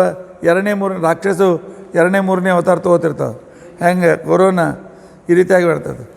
ಅದು ಕೂತಿತ್ತು. ನಾನು ಪಾಪ ಕೂಸಿಗೆ ಅದು ಕಚ್ಚಲಿಕ್ಕತ್ತದ ಬಾ ಅಂಥೇಳಿ ಅದನ್ನು ತೆಗೆದು ಎಸಿಬೇಕು ಅಂದ ಕಣ ಕೂಸು ಎತ್ತು. ನನ್ನ ತಪ್ಪೇನು? ಢೇಕೊಂಡು ಬಂತ, ಅದೇ ಮರಾಠಿ ಢೇಕೊಂಡು ಬಂತಾರೆ. ಆತ ಢೇಕೊಂಡು ಕೊಟ್ಟೇ ಬಿಡ್ತಾರೆ. ಈಗ ತಗಣಿಗಳು ಸಿಗೋದಿಲ್ಲ, ಅದ್ರ ಬದಲಾಗಿ ತಗಣಿ ಅವತಾರ ಮುಗೀತು. ಈಗ ಊರ ಕಡೆ ಇರಬೇಕು, ಹಳ್ಳಿಯ ಕಡೆ. ಈಗ ಮಚ್ಚರ ಅವತಾರ ಚಾಲು ಆಗ್ಯದ.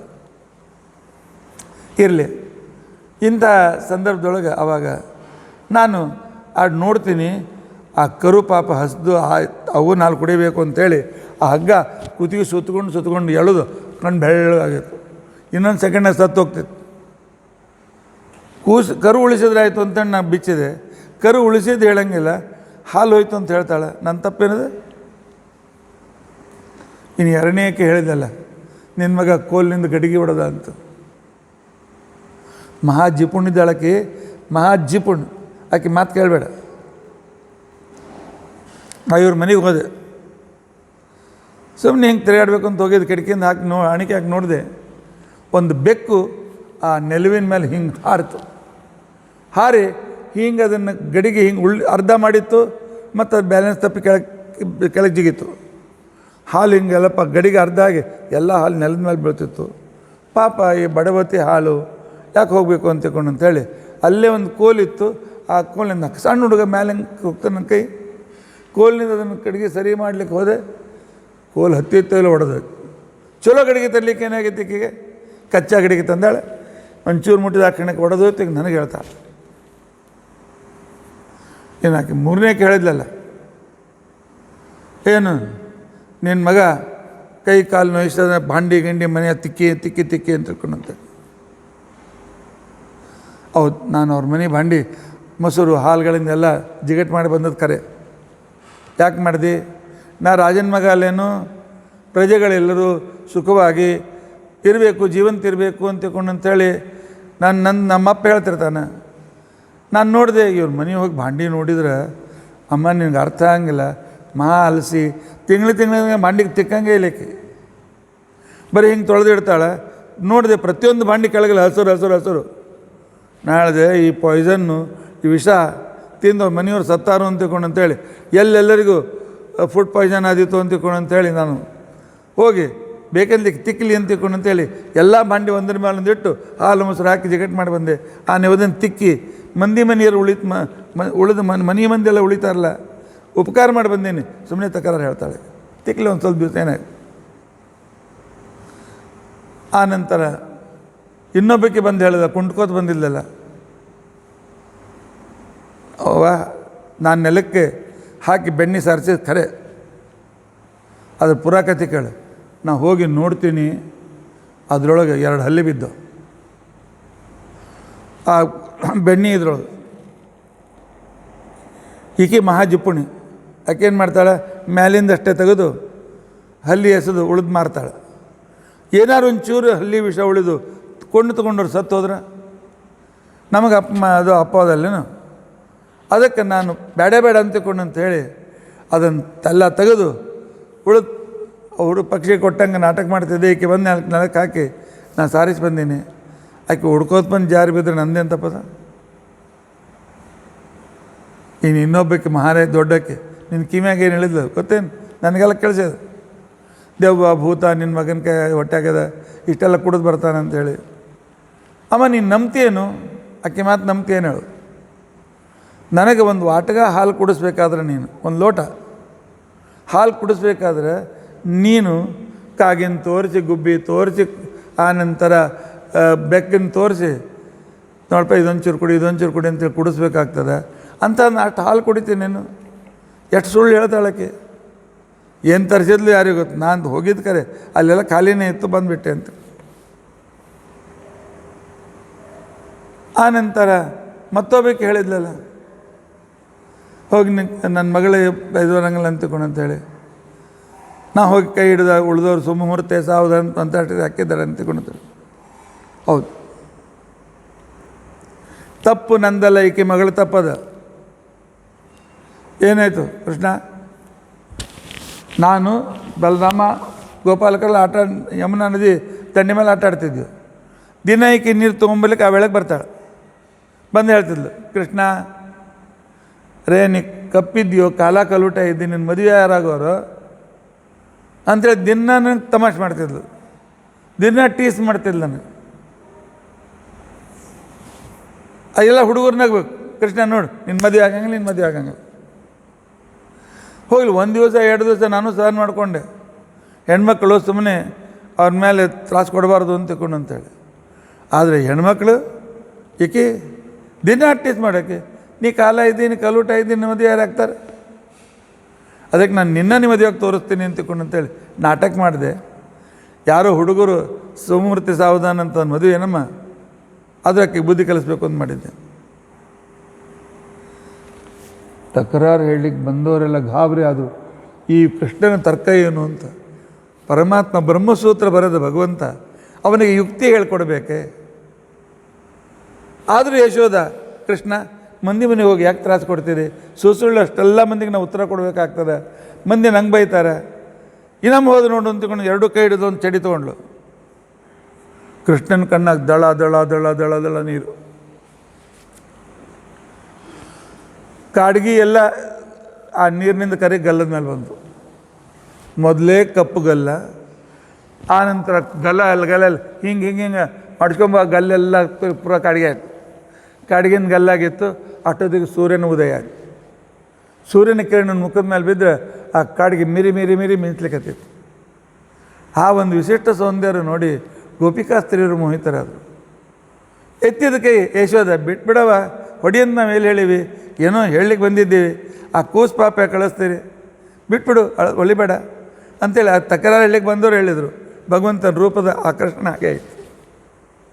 ಅವತ್ತು ಅವ್ರ ಮನೆಗೆ ಕುಂತಿನೂ ಬಂದಿದ್ಲು, ನೋಡಿ ನಗ್ತಾ ನಿಂತಿದ್ಲು. ಆಚಾರ್ಯ ನಿಮ್ಗೆ ಗೊತ್ತದೇನು ರೀ ಕುಂತಿ ಬಂದಿದ್ಲು ಅಂತ ತಿಳ್ಕೊಂಡು ಅಂತೇಳಿ? ಕುಂತಿ ಭಾಗವತೊಳಗೆ ಹೇಳ್ತಾಳೆ, ಕೃಷ್ಣ ಅವತ್ತಿನ ದಿವಸ ಗೋಪ್ಯ ಆದದೆ ನಿನಗೆ ಚಡಿ ತೊಗೊಂಡು ಎತ್ತಿದಾಗ ಕಣ್ಣೀರಿನಿಂದ ಕಾಡಿಗೆ ಬಂದಿತ್ತಲ್ಲ, ಅವತ್ತು ನಾನು ನಿಮ್ಮ ಮನೆಯಾಗಿದ್ನೋ ಅಂತ ತಿಳ್ಕೊಂಡು ಅಂತೇಳಿ ಶ್ರೀಕೃಷ್ಣ ಹಸ್ತನಾವತಿಗೆ ಯುದ್ಧ ಮುಗಿಸಿ ಹೋಗು ಮುಂದೆ ಕುಂತಿ ಸುದ್ದಿ ಹೇಳ್ತಾಳೆ. ಆಕೆ ಹೇಳೋಣಂತ ನಾನು ಹೇಳ್ತೇನೆ ಅಷ್ಟೇ. ಈ ರೀತಿಯಾಗಿರ್ತಕ್ಕಂಥ ಒಂದಲ್ಲ ಎರಡಲ್ಲ ನೂರಲ್ಲ ಸಾವಿರಲ್ಲ 10,000 ಲೀಲೆಗಳು. ಆ ಎಲ್ಲ ಲೀಲೆಗಳನ್ನು ಹೇಳ್ತಾ ಇದ್ದರೆ ಒಂದು ಹರಿವಂಶದ 9 ದಿವಸ ಅಲ್ಲ, 9 ಹರಿವಂಶದ 9 ಎಷ್ಟು 81 ಹೌದಲ್ಲ, 81. ಈಗ ಹುಡುಗರಿಗೆ ಮಗ್ಗಿನೇ ಬರೋಂಗಿಲ್ಲ. ಏನು 9 × 9? ಸ್ವಲ್ಪ ಕ್ಯಾಲ್ಕುಲೇಟರ್ ಕೊಡಲ್ಲ, ನೋಡ್ತೀನಿ ಒತ್ತಿ. ನಮ್ಮ ಮೆಳ್ಳಕ್ಕೆ ಎಲ್ಲ ಮಗ್ಗಿ ಬರ್ತಿತ್ತು ನಮ್ಗೆ. 9 ಹರಿವಂಶದ ನವಹ ಅಲ್ಲ, ಅಂಥ 9 ನೀವು ಕೊಡ್ರಿ, ನಾನು ಹೇಳ್ತೀನಿ, ಮುಗಿಯಂಗಿಲ್ಲ ಭಗವಂತನ ಬಾಲಿಲ್ಲ. ಭಾಗವತ, ಹರಿವಂಶ, ಮಹಾಭಾರತ, ಆನಂತರ ಅಗ್ನಿಪುರಾಣ, ಆನಂತರ ಗರ್ಗ ಸಂಹಿತ, ಪೂರ್ತಿ ಕೃಷ್ಣನ ಬಾಲಿಲ್ಲ ಸಲುವಾಗಿಯೇ ಮೀಸಲಾಗಿದೆ. ಇನ್ನು ದಾಸರು, ಪುರಂದರದಾಸರು, ಸೂರದಾಸರು, ಉಳಿದ ಎಲ್ಲ ದಾಸಗಳು, ರಸ್ಖಾನ್ ಅಂಥೇಳಿ ಒಬ್ಬ ಮುಸಲ್ಮಾನ್ ಕೃಷ್ಣ ಭಕ್ತ, ಅವರೆಲ್ಲರದು ಒಂದೇ ಕಡೆ ಬಾಲಿಲ್ಲ, ಒಂದೇ ಕಡೆ ಕುಡಿಸಿದ್ರೆ ಏನಿಲ್ಲ 90 ಹರಿವಂಶದ ನವ ಆಯಿತು ಅಂತಂದ್ರೆ ಏನೋ ಸ್ವಲ್ಪ ಹೇಳಲಿಕ್ಕಾಗ್ತದೆ. ಈಗಂತೂ ನಮ್ಗೆ ಟೈಮ್ ಇಲ್ಲಲ್ಲ, ಮುಂದೆ ಹೋಗೋಣ. ಈ ರೀತಿಯಾಗಿ ಪರಮಾತ್ಮ ಸ್ವಲ್ಪ ಇನ್ನೊಂಚೂರು ದೊಡ್ಡವನ ಅಪ್ಪಗೆ ಹೇಳಿದ, ಅಪ್ಪ ನೀನೇ ನನಗೂ ನಮಗೆ ಕರು ಕೊಡು, ನಾವು ಕರ್ಕೊಂಬರ್ತೀವಿ. ಕರು ಮೈಯಾಗ ಕಟ್ತೀರಿ, ನಾವು ಸಣ್ಣ ಹುಡುಗರು ಕರು ತೊಗೊಂಡು ಹೋಗ್ತೀವಿ, ಕಾಯ್ಕೊಂಡು ಬರ್ತೀವಿ ಅಂತ. ಕೃಷ್ಣ ಕರುವನ್ನು ಕಾಯಲಿಕ್ಕೆ ಪ್ರಾರಂಭ ಮಾಡಿದ. ಯಶೋಧ ಮುಂಜಾನೆದ್ದಾಕ್ಷಣಕ್ಕೇನೆ ಅವಾಗ ಎರೆದು ಸ್ನಾನ ಮಾಡಿಸಿ, ಆನಂತರ ಒಳ್ಳೆ ಗಂಡು ಗಚ್ಚಿ ಹಾಕಿ ಒಂದು ಮಡಿ ಉಡಿಸಿ, ಸೊಂಟಕ್ಕೊಂದು ಮಡಿ ಕಟ್ಟಿ, ಉತ್ತರೀಯ ವಸ್ತ್ರ ಕಟ್ಟಿ, ಕೊರಳಾಗ ಗುಲ್ಗಂಜಿ ಮಾಲ, ಶಂಖದ ಮಾಲ ಅವುಗಳನ್ನು ಹಾಕಿ, ಆನಂತರ ಕೂದಲು ಕಟ್ಟಿ ಅದನ್ನು ಬುಚ್ಚಣೆ ಮಾಡ್ದಂಗೆ ಮಾಡಿ, ಅದರೊಳಗೆ ನವಿಲುಗರಿ ಸಿಗಿಸಿ, ಹಣಿಗೊಂದು ಸಣ್ಣ ಬಟ್ಟೆ ನೀರು ಇದು ಕೂದಲು ಇದು ಉಚ್ಚಬಾರ್ದು ಅಂತ ತಿಳ್ಕೊಂಡಂತೇಳಿ. ಆಗಿನ ಕಾಲಕ್ಕೆ ಈಗಿನಂಗೆ ಏನೂ ಹಾಕೋತಾರೆ ತಲೆಗೆ, ಅವು ಬಂದಿರಲಿಲ್ಲ. ಪಾಪ ಮನೆಯಾಗಿಂದ ಬಟ್ಟೆ ಕಟ್ತಿಲ್ಲ. ಬಟ್ಟೆ ಕಟ್ಟು ಅವನ ಕೈಯಾಗ ಕೊರಳು ಕೊಟ್ಟು ಕೃಷ್ಣ ಹೊರಟ್ರೆ, ಎಲ್ಲ ಗೋಕುಲದ ಜನರು ಬಂದು ಹೊರಗೆ ನಿಂದಿರ್ತಿದ್ರು. ಹೊರಗೆ ನಿಂತು ಎಂಥ ಸೌಂದರ್ಯ, ಎಂಥ ಪರಮಾತ್ಮ ದಿನದಿನಕ್ಕೊಂದು ಸೌಂದರ್ಯ ತೋರಿಸೋನು. ಎಷ್ಟು ಧನ್ಯ, ಯಶೋಧ ಎಷ್ಟು ಧನ್ಯ. ಈ ಕೂಸಿಗೆ ಬ್ರಹ್ಮಾದಿ ದೇವತೆಗಳು, ಆಕಾಶದಲ್ಲಿ ದೇವತೆಗಳು ಹೇಳ್ತಾ ಇದ್ದಾರೆ, ಬ್ರಹ್ಮಾದಿ ದೇವತೆಗಳು ಕೈ ಸಿಗಂಗಿಲ್ಲ ಮಹಾರಾಯ. ಈಕೆ ಅಲಂಕಾರ ಮಾಡಿದ್ರೆ ನಿಂತ್ಕೊಂಡು ಅಲಂಕಾರ ಮಾಡಿಸ್ಕೊತಾನಿಲ್ಲ. ಎಂಥ ಅದ್ಭುತ ಪುಣ್ಯ ಯಶೋಧ, ಎಷ್ಟು ಪುಣ್ಯವು ಯಶೋಧೆನೆಂದು, ಎಷ್ಟು ರೀತಿಯಾಗಿರ್ತಕ್ಕಂಥ ಭಗವಂತನ ಸೇವೆ ಮಾಡ್ತಾ ಇದ್ದೀಯಲ್ಲ ಅಂತಂದರೆ ಊರಿನ ಜನ, ಇವತ್ತು ಕೃಷ್ಣ ಹಸಿರು ಮಡಿ ಉಟ್ಕೊಂಡು ಬಂದಾನ, ಇವತ್ತು ಅವರಮ್ಮ ಸೊಂಟಕ್ಕೆ ನೀಲಿ ಮಡಿ ಕಟ್ಟಾಳ. ಈ ಹೆಂಗಸರಿಗೆ ಈ ಬಣ್ಣದ ಮೇಲೆ ಭಾಳ, ಯಾರು ಯಾವ ದಿವಸ ಎಂಥ ಬಣ್ಣದ ಸೀರೆ ಉಟ್ಕೊಂಡಾರಂತ ಅನ್ನೋದು ಅವರಿಗೆ ಒಂದು ವರ್ಷ ಆದರೂ ನೆನಪಿರ್ತದೆ. ಅವ್ರನ್ನ ಬಿಟ್ಬಿಡ್ರಿ, ಹುಡುಗರು ಯಾವ ನಟಿ ಯಾವ ಸಿನಿಮಾದೊಳಗೆ ಯಾವುದು ಬಣ್ಣದ ಉಟ್ಕೊಂಡಾಳ ಅಂತ ಹೇಳ್ತಾರೆ. ಅವ್ರು ಭಾಗವತೊಳಗೆ ಎಷ್ಟು ಮಂದಿ ಇದ್ದಾರೆ, ಭಾಗವತೊಳಗೆ ಎಷ್ಟು ಸ್ಕಂದ ಗೊತ್ತಿಲ್ಲ. ಮತ್ತು ಇದು ಆಧುನಿಕ ಕಾಲ, ಇರಲಿ ಹೋಗಲಿ. ಇಂಥ ಸಂದರ್ಭದೊಳಗೆ ಹೇಳ್ತಿದ್ರು, ಆ ಕೃಷ್ಣ ನಡೆದಾಡುವ ಹುಲ್ಲು ಎಷ್ಟು ಪುಣ್ಯ ಮಾಡಿದೆ. ದಿನಾಲು ಅವನ ಅಂಗಾಲನ್ನು ಅದು ಮುದ್ದು ಕೊಡ್ತದಲ್ಲ, ಅಂಗಾಲಿಗೆ ಮುದ್ದು ಕೊಟ್ಟು ಹುಲ್ಲು ಎಷ್ಟು ಧನ್ಯ ಆಗಿದೆ. ಕೃಷ್ಣ ಯಾವ ಗಿಡಕ್ಕೆ ಅನ್ಸ್ಕೊಂಡು ಕೊಡ್ತಾನೆ, ಆ ಗಿಡ ಎಷ್ಟು ಪುಣ್ಯ ಮಾಡಿರಬೇಕು. ಕೃಷ್ಣ ಕೊಳ್ಳಲಾಡಿದಾಗ ಅವು ಜಿಂಕೆಗಳು ಬರ್ತಾವಲ್ಲ, ಪ್ರತಿಯೊಂದ್ರ ಮೇಲೆ ಕೈ ಇಡಿಸ್ತಾನೆ, ಆ ಜಿಂಕೆಗಳು ಎಷ್ಟು ಪುಣ್ಯ ಮಾಡಿರ್ಬೋದು. ಬೆಳಗ್ಗೆ ಕೃಷ್ಣ ಹೋಗುವಾಗ ನಿಂತು ನೋಡಿ, ಹೀಗೆ ಇನ್ನೂ ಅಲ್ಲಿ ಕಾಣತ್ಲಿಕತ್ತಾನೆ. ಭಾಗವತ್ ಚಂಪು ವರ್ಣನೆ ಮಾಡ್ತಾರೆ. ಒಂದು ಸರ್ತಿ ಹಿಂಗೆ ನೋಡ್ಕೋತ ನಿಂದಿರ್ತಿದ್ರಂತ ಅರ್ಧ ತಾಸು ಎಚ್ಚರ ಇರ್ತಿದ್ದಿಲ್ಲ. ಕೃಷ್ಣ ಹೋಗಿ ಆಗ್ಯದ ಮನೆಗೆ ಒಳಗೆ ಹೋಗೋಣ ಅಂತೇಳಿ. ಯಾರು ಹೊರಗಿನವ್ರು ಬಂದ್ರಂತ ನೋಡಿದಂತ, ಒಬ್ರು ಹಿಂಗೆ ನಿಂತಾರೆ, ಒಬ್ರು ಹಿಂಗೆ ನೋಡ್ಲಿಕ್ಕತ್ತಾರೆ, ಒಬ್ರು ಹಿಂಗೆ ನೋಡ್ಲಿಕ್ಕತ್ತಾರೆ. ಅವ್ನು ಹೇಳ್ದ, ಇದನ್ನು ಮೂರ್ತಿಗಳು ಇಷ್ಟ ಮೂರ್ತಿಗಳಿಂದ ಸರ್, ಎಲ್ಲೂ ಸ್ಟ್ಯಾಚ್ಯೂ ನಿಂತಾಗ ನಿಂತಿದ್ರಂತ. ಇಷ್ಟು ಮೋಹಕ, ಜಗನ್ಮೋಹಕ ಪರಮಾತ್ಮ. ತಿರುಗಿ ಬರೋ ಮುಂದೆ ಹಿಂಗೆ ನೋಡ್ತಿದ್ರು, ಇವತ್ತಿನ ದಿವಸ ಕೂದಲು ಬಿಚ್ಕೊಂಡು ಬಂದಾನ, ಇವತ್ತಿನ ದಿವಸ ಮೈಯೆಲ್ಲ ಎಷ್ಟು ಧೂಳಾಗ್ಯದ ಕೃಷ್ಣನ ಮೈಯೆಲ್ಲ. ಈ ರೀತಿಯಾಗಿ ಕೃಷ್ಣನ ಆ ಲೀಲೆಗಳನ್ನು ನೋಡಿ ಸಂತೋಷ ಪಡ್ತಾ ಇರ್ತಕ್ಕಂಥ ಸಂದರ್ಭ. ಆನಂತರ ಒಂದು ದಿವಸ ಎಲ್ಲ ಬಲರಾಮ, ಕೃಷ್ಣ ಎಲ್ಲ ಗೆಳೆಯರು ಮಧ್ಯಾಹ್ನದ ಬುತ್ತಿ ತಂದಿದ್ರು, ತಿನ್ಕೋತ ಕೂತಿದ್ರು. ತಿಂತಾ ಕೂತಿರ್ತಕ್ಕಂಥ ಸಂದರ್ಭದೊಳಗೆ ಆವಾಗ ಗೆಳೆಯರೆಲ್ಲ ಅಂದರು, ಕೃಷ್ಣ ಯಾಕೋ ಇಲ್ಲಿ ಇಂಟ್ರೆಸ್ಟ್ ಹೋಯ್ತು, ಗೋಕುಲದೊಳಗೆ ಮಜಾ ಹೋಯ್ತು, ಅದೇ ಗಿಡಗಳು, ಅದೇ ಜಾಗ, ಅದೇ ಇದು ಎಲ್ಲ ಗುಡಿಸಲೆಲ್ಲ ಬಂದುಬಿಟ್ಟವ, ಈ ಸುಂದರವಾದ ಕಾನೂನದ ಪರಿಸರ ಹೋಗ್ಬಿಟ್ಟದ, ಸ್ವಲ್ಪ ಎಲ್ಲರೂ ಹೋಗೋಣಪ್ಪ, ಬೇರೆ ಕಡೆ ಜಾಗ ಮಾಡಿ ಚಲೋ ಇರ್ತದೆ. ಕೃಷ್ಣ ಅಂದರೆ ಇವತ್ತು ನೋಡ್ಕೊಂಡು ಬಂದು ನಡಿ ಅಂತ. ಅಲ್ಲಿಂದ ಒಂದು 8 ಮೈಲ್ ಮೇಲೆ ಯಮುನಾ ನದಿ ದಂಡಿ, ಒಳ್ಳೆಯ ಶ್ರೇಷ್ಠವಾದಂಥ ಕದಂಬ ಗಿಡಗಳು, ಸಮೃದ್ಧವಾಗಿರ್ತಕ್ಕಂಥ ವನಸಿರಿ, ದೊಡ್ಡ ದೊಡ್ಡ ಮರಗಳು, ಹಕ್ಕಿಗಳು, ಪಕ್ಷಿಗಳು, ಮಂಗಗಳು ಇತ್ಯಾದಿ ಎಲ್ಲ ವನಸಿರಿಯಿಂದ ಸಮೃದ್ಧವಾದಂಥ ಏರಿಯಾ. ಯಮುನಾ ನದಿಗೆ ಭಾಳ ಸಮೀಪ.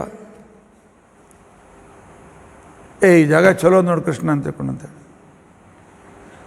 ಹಾಗಾದ್ರೆ ಎಲ್ಲರೂ ನಮ್ಮ ಈ ಗೋಕುಲ ಬಿಟ್ಟು ಇಲ್ಲಿ ಬಂದುಬಿಡು.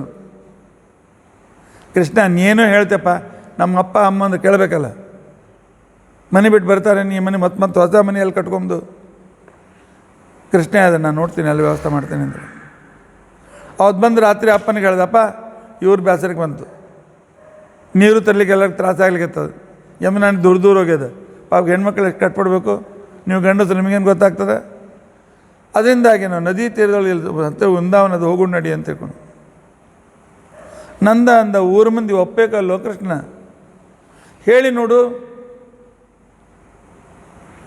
ನಂದ ಮೀಟಿಂಗ್ ಕರೆದ. ಮೀಟಿಂಗ್ ಅಂದ್ರೆ ಪಂಚಾಯತ್ ಅಂತಂತಾರಲ್ಲ ಹಳ್ಳಿಯೊಳಗೆ.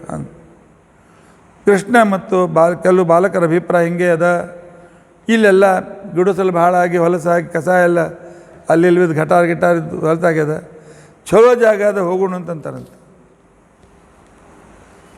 ಕೆಲವರಿಗೆ ಕೃಷ್ಣ ಅತಿ ಹೆಚ್ಚ ಮಾಡೋದು ನೋಡಿ ಕೆಲವು ಆಗ್ತದಿಲ್ಲ. ಕೆಲವರು ನಿನ್ನ ಮಗ ಹೇಳ್ತಾನೆ ಅಂತ ಮನೆ ಬಿಟ್ಬಿಡ್ತಾನೆ. ಯಾರು ಬರ್ಲಿಕ್ಕೆ ಆಗಲ್ಲ, ಒಮ್ಮೆ ಇದ್ದೀವಿ ಹೆಂಗೆ ಇರ್ತೀವಿ, ನಮಗೇನು ಬರ್ಲಿಕ್ಕೆ ಆಗಂಗಿಲ್ಲ ಅಂತ ತಿಳ್ಕೊಂಡು ಆಗ್ತಾಯಿಲ್ಲ, ಬರ್ಲಿಕ್ಕೆ ಆಗಂಗಿಲ್ಲ. ಬಂದನ ಹೇಳಿದ ಕೃಷ್ಣ, ಊರಿನ ಮಂದಿ ಒಪ್ಪಿಲ್ಲಪ್ಪ, ಏನು ಮಾಡೋದು, ಆಗಲಿ ಅಂತಂದು. ಅವತ್ತಿನ ರಾತ್ರಿ ತನ್ನ ರೋಮಕೂಪಗಳಿಂದ ಕೃಷ್ಣ ಸಾವಿರಾರು ತೋಳಗಳನ್ನು ಸೃಷ್ಟಿ ಮಾಡಿದ್ದ. ಸಾವಿರಾರು ತೋಳಗಳನ್ನು, ಒಂದೊಂದು ತೋಳ ಒಂದೊಂದು ಹುಲಿ ಅಷ್ಟು ದೊಡ್ಡ ಇದ್ದು, ಹುಲಿ ಸಿಂಹದಷ್ಟು ದೊಡ್ಡ. ಬಂದು ಆಕಳುಗಳನ್ನು ಸೆಳ್ಕೊಂಡು ಹೊರಟು, ಹೊರಗೆ ಮಲ್ಕೊಂಡು ಕೂಸುಗಳನ್ನೇ ಬಾಯಿಗಿಟ್ಕೊಂಡು ಹೊರಟು, ಇವ್ರು ಗುಡಿಸಲು ಪ್ರವೇಶ ಮಾಡಿ ದುನ್ನ ಎಲ್ಲರೂ ಬಚಾವ್ ಅಂತ ರಾತ್ರೆಲ್ಲ ಒದರ್ಲಿಕ್ಕತ್ತಾರೆ. ಕೃಷ್ಣ ಮತ್ತು ತಾನು ಉಪಸಂಹಾರ ಮಾಡ್ಯಾನ, ಬಂದು ನೋಡಿ ನಾ ಎಲ್ಲ ಓಡಿಸೀನಿ ಅಂತ. ಮತ್ತು ಎರಡನೇ ದಿವಸ ಹಂಗೆ. ಆಗ ಊರಿನ ಮಂದಿ ನಿಶ್ಚಯ ಮಾಡಿದರು, ಕೃಷ್ಣನ ಮಾತು ಮೀರಿವಿ, ಬೇಡ ಎಲ್ಲಿ ಹೋಗಂತ ಹೋಗೋಣ ಅಂತ ತಿಳ್ಕೊಂಡು ಅಂತೇಳಿ ಪರಮಾತ್ಮ ಎಲ್ಲರನ್ನೂ ವೃಂದಾವನ ಕರ್ಕೊಂಡು ಬಂದಿದ್ದ. ವೃಂದಾವನ ಕರೆಗೆ ಬಂದು ಹೇಗೆ ಅಂತ ತಿಳ್ಕೊಂಡು ಅಂತಂದರೆ, ವೃಂದಾವನದಲ್ಲಿ ಆ ಕಾಲದಲ್ಲಿ ಇಲ್ಲಿ ಯಮುನಾ ನದಿ ಹೀಗೆ ಹರಿತ್ಲಿಕ್ಕತ್ತದ, ಅರ್ಧ ಚಂದ್ರಾಕಾರವಾಗಿ ಗುಡಿಸಲು ಅಂದರೆ ಒಂದು ಗುಡಿಸಲು ಆ ಗುಡಿಸಲು ಕಾಣಿಸ್ಬೇಕು. ನಡು ಎದುರಿಗೆ ಯಮುನಾ ದೊಡ್ಡ ವಿಸ್ತಾರವಾಗಿರ್ತಕ್ಕಂಥ ಯಮುನಾ ನದಿ ದಂಡಿ ಉಸುಕಿನ ಭಾಗ, ಅಲ್ಲಿ ಏನು ನಡೀತದೆ ಎಲ್ಲರಿಗೂ ಕಾಣಿಸ್ಬೇಕು. ಈ ರೀತಿಯಾಗಿ ಮನೆಯನ್ನು ಕಟ್ಟಿದ್ದಾರೆ. ಇಷ್ಟರೊಳಗೇನೇ ಕೃಷ್ಣ ತೃಣಾವರ್ತನನ್ನು ಸಂಹಾರ ಮಾಡಿದ್ದ. ತೃಣಾವರ್ತ ಬಂದು ಆಕಾಶಕ್ಕೆ ಸೊಂಟರಗಾಳಿ ಆಕಾಶಕ್ಕೆ ಹಾರಿಸ್ಕೊಂಡು ಹೋಗಿದ್ದ. ಕೃಷ್ಣ ಅವನು ತಲೆಗೊಡ್ದವನನ್ನು ಕೊಂದಿದ್ದ. ಆನಂತರ ಅಘಾಸುರ ಅಂತ ಬಂದ, ಬಕಾಸುರ ಅಂತ ಬಂದ. ಗೋಕುಲದಾಗಿದ್ದಾಗೇ 4-5 ವಿಕೆಟ್ ಹೋಗಿದ್ದು. ಎಷ್ಟು ವಿಕೆಟ್ ಹೋಗಿದ್ದು? ಒಂದು ಶಕಟಾಸುರ, ಪೂತನ, ಅಘಾಸುರ, ಬಕಾಸುರ, ವತ್ಸಾಸುರ, 5 ವಿಕೆಟ್. ಮೇನ್ ಬ್ಯಾಟ್ಸ್ಮನಲ್ಲಿ ಹೋಗಿಬಿಟ್ರು, 5 ವಿಕೆಟ್ ಹೋಗಿದ್ದು. ಆನಂತರ ವೃಂದಾವನಕ್ಕೆ ಬಂದರೆಲ್ಲರು. ಬಂದಿರತಕ್ಕಂಥ ಸಂದರ್ಭದೊಳಗೆ ಆವಾಗ ಒಂದು ದಿವಸ ಎಲ್ಲ ಗೋಪಾಲರು ಹುಡ್ಕೋತ ಬಂದರು. ಸ್ವಲ್ಪ ದೂರ, ಅಲ್ಲಿಂದ 1-2 ಮೈಲ್ ದೂರ ಹೋಗಿದ್ದರು. ಕೃಷ್ಣ, ನಮ್ಮ ಮಕ್ಕಳೆಲ್ಲ ಸತ್ತು ಬಿದ್ದಾವು. ಕೃಷ್ಣಂದು ಯಾಕೋ ಬಂದು ನೋಡ್ತಾನೆ, ಎಲ್ಲ ಮೂರ್ಛಿತವಾಗಿ ಬಿದ್ದ. ಅಲ್ಲಿದ್ದವ್ರು ಹೇಳಿದ್ರು, ಇಲ್ಲಾಕೆ ನಿಮ್ಮ ಆಕಳು ಕರ್ಕೊಂಡು ಬಂದ್ರಿ? ಇಲ್ಲೇ ನದಿಯೊಳಗೆ ಒಂದು ಮಡು ಅದ, ಈ ಮಡುವಿನೊಳಗೆ ಒಂದು ಕಾಲಿಯ ಅಂತಿಕೊಂಡಂತ ಸರ್ಪದ, ಅದರ ವಿಷಪೂರಿತವಾದ ಶ್ವಾಸದಿಂದ ನೀರೆಲ್ಲ ವಿಷಮಯ, ಕುಡಿದವರೆಲ್ಲ ಸತ್ತು ಹೋಗ್ತಾರೆ. ಇಲ್ಲಿ ತನಕ ಸಾವಿರಾರು ದನಗಳ ಸತ್ತಾವ, ಸಾವಿರಾರು ಮಂದಿ ಸತ್ತಾರ, ಯಾರು ಹೇಳೋರಿಲ್ಲ ಕೇಳೋರಿಲ್ಲ, ಏನು ಮಾಡೋ ಕೃಷ್ಣ ಅಂತ ಹಿಂಗೆ ಅಂತಿಕೊಂಡಂತ ಹೇಳಿದ. ಬಡ ಅಲ್ಲಿ ಕದಂಬ ವೃಕ್ಷವನ್ನು ಏರಿದ. ಅವತ್ತಿನ ದಿವಸ ಕೃಷ್ಣನ ಜೋಡಿ ಬಲರಾಮ್ ಬಂದಿದ್ದಿಲ್ಲ. ಕೃಷ್ಣಂದೇ ಪ್ಲ್ಯಾನು. ಆ ಕದಂಬದ ಮೇಲೆ ಧಡಾಮ್ ಅಂತ ತಿಳ್ಕೊಂಡಂದು ಕಾಳೆ ಮಡಲು ಜಿಗದ. ಗೋಪಾಲಕರು ಹುಡ್ಕೋತು ವೃಂದಾವನಕ್ಕೆ ಬಂದರು. ಕೃಷ್ಣ ಹೋದ. ಏನಾಯಿತು? ಕಾಳೆ ಮಡುವಿನಾಗ ಜಿಗದಾನ, ಮೇಲೆ ಬಲ್ಲವೆಲ್ಲ ಕಾಣಿಸಲ್ಲ. ಎಲ್ಲ ಮಂದಿ ಗಾಬರಿಯಾಗಿ ಓಡಿ ಬಂದಾರೆ. ನಂದ, ಯಶೋಧ, ಅವರು ಇವರು. ಯಶೋಧ ಅಂತ ನಾನು ಹಾರ್ತೀನಿ ಅಂತಕೊಂಡು ತಯಾರಾಗ್ಯಾರ. ಪರಮಾತ್ಮ ಅಲ್ಲಿ ಬಲರಾಮ ಇದ್ದಲ್ಲ ತಡೆದ, ಎಲ್ಲರೂ ಸುಮ್ಮನೆ ನಿಂತರಿ. ಕೃಷ್ಣ ಹೀಗೆಲ್ಲ ಸಾಯು ಮನುಷ್ಯ ಅಲ್ಲ, ಅವ್ನಿಗೆ ಗೊತ್ತದ ಅವನಲ್ಲಿರ್ತಕ್ಕಂಥ ವಿಶಿಷ್ಟ ಮಹಿಮಾ. ಏನಿದ್ರು ಅವ್ನು ಗೆದ್ದು ಬರ್ತಾನೆ, ನಿಂದ್ರಿ ಸ್ವಲ್ಪ ಹಾದಿ ಕಾಯಿರಿ ಅಂದ. ಉತಾವಳಿತನ ಮಾಡಿ ಗಡಿಬಿಡಿಯಿಂದ ಆ ನಂತರ ಕೆಲಸ ಮಾಡಲಿಕ್ಕೆ ಹೋಗಬಾರ್ದು.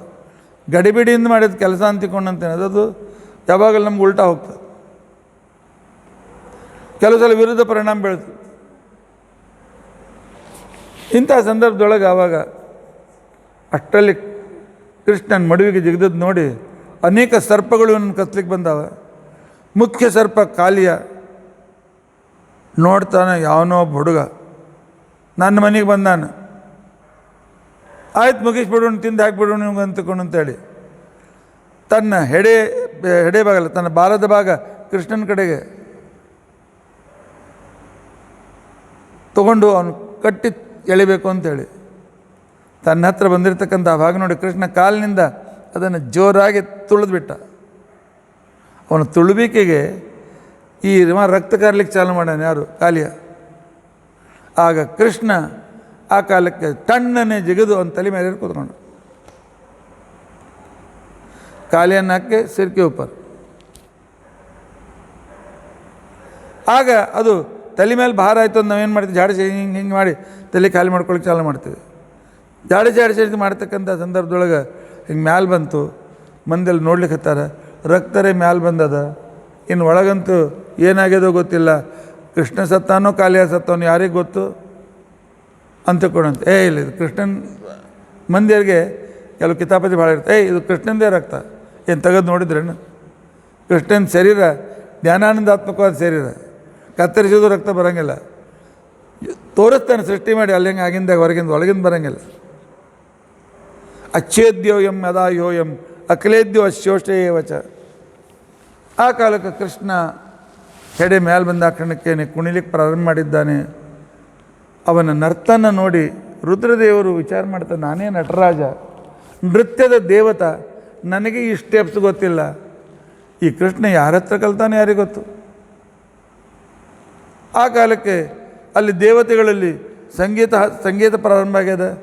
ನರ್ತನ ಜೊತೆಗೆ ದೇವತೆಗಳು, ಗಂಧರ್ವರು ಅಪ್ಸರರು ಹಾಡ್ತಾ ಇದ್ದಾರೆ. ಆ ನಂತರ ಇನ್ನು ನಾರತ್ತಂಬರು ಅವನು ಗುಣಗಾನ ಮಾಡ್ತಾ ಇದ್ದಾರೆ. ಈ ರೀತಿ ಅವ್ರು ಹಾಡೋರು, ನರ್ತನ ಮಾಡೋರು, ಆಕಾಶ ಎಲ್ಲ ಫುಲ್ ಪ್ಯಾಕ್ ಆಯ್ತು. ಕೃಷ್ಣೇನು ಕುಣಿದ ಪಾಪ ಹಾವಿನ ಗತಿಯನ್ನು ಒಂದೇ ಸಮಯ ಕಾಲಿಯನ್ನು ಬಾಯಿಂದ ರಕ್ತ ಹೊರಗೆ ಬೀಳ್ತಾ ಇದೆ. ತಮ್ಮ ಗಂಡನ ಈ ದಯನೀಯ ಸ್ಥಿತಿಯನ್ನು ನೋಡಿ ಆ ಕಾಲದಲ್ಲಿ ಆವಾಗ ಕಾಲಿಯನ ಪತ್ನಿಯರು, ನಾಗಪತ್ನಿಯರು ಬಂದು ಪರಮಾತ್ಮನ ಪ್ರತಿಭಿಕ್ಷೆ ಕೊಡು, ನಮ್ಮ ಗಂಡನ ಉಳಿಸು ಅಂತ ತಿಳ್ಕೊಂಡಂತೆ. ಕೃಷ್ಣ ಹೇಳಿದ ಒಂದು ಕರಾರ ಮೇಲೆ, ಏನು ಕರಾರು ಅಂತ ತಿಳ್ಕೊಂಡಂತಂದರೆ, ಇವರು ಈ ಸ್ಥಳ ಜಾಗ ಬಿಟ್ಟು ಹೋಗ್ಬೇಕು, ಇದು ನಾವೆಲ್ಲ ಇರೋ ಜಾಗ. ಹೆಂಗಸರು ಬರ್ತಾರೆ, ನೀರು ಕೊಡ್ತಾರೆ, ಸಣ್ಣ ಹುಡುಗರು ಬರ್ತಾವೆ, ಆಕಳು ಬರ್ತಾವೆ. ಅವಾಗ ಅಂದ ಇವ ನಾ ಬಿಟ್ಟು ಎಲ್ಲಿ ಹೋಗಲಿ, ಬೇರೆ ಕಡೆ ಹೋದ್ರೆ ಗರುಡನ ಕೊಂದಾಗ್ತಾನೆ. ಏನಾಯಿತು, ನಾವು ರಮಣಕ ದ್ವೀಪದಲ್ಲಿ ಇರ್ತೀವಿ ಕೃಷ್ಣ, ನಾವೆಲ್ಲ ಸರ್ಪಗಳಿರುವ ದ್ವೀಪದ ಹೆಸರು ರಮಣಕ ದ್ವೀಪ ಅಂಥೇಳಿ. ಅಲ್ಲಿ ಒಂದು ಸಲ ಗರುಡ ಬಂದು ಆಕ್ರಮಣ ಮಾಡಿದ. ಕೈಗೆ ಎದುರು ಕಾಣಿಸಿರ್ತಕ್ಕಂಥ ಕೊಕ್ಕೆಯಿಂದ ಅವನಿಗೆ ಹೊಡಿಬೇಕು, ತೊಗೊಂಡು ಬ್ಯಾಗ್ ಹಾಕೋಬೇಕು. ಅವ್ನು ಚೂಪಾದ ಕೊಕ್ಕೆ ನಾವೇನು ಮಾಡ್ಲಿಕ್ಕೆ ಆಗಲ್ಲ.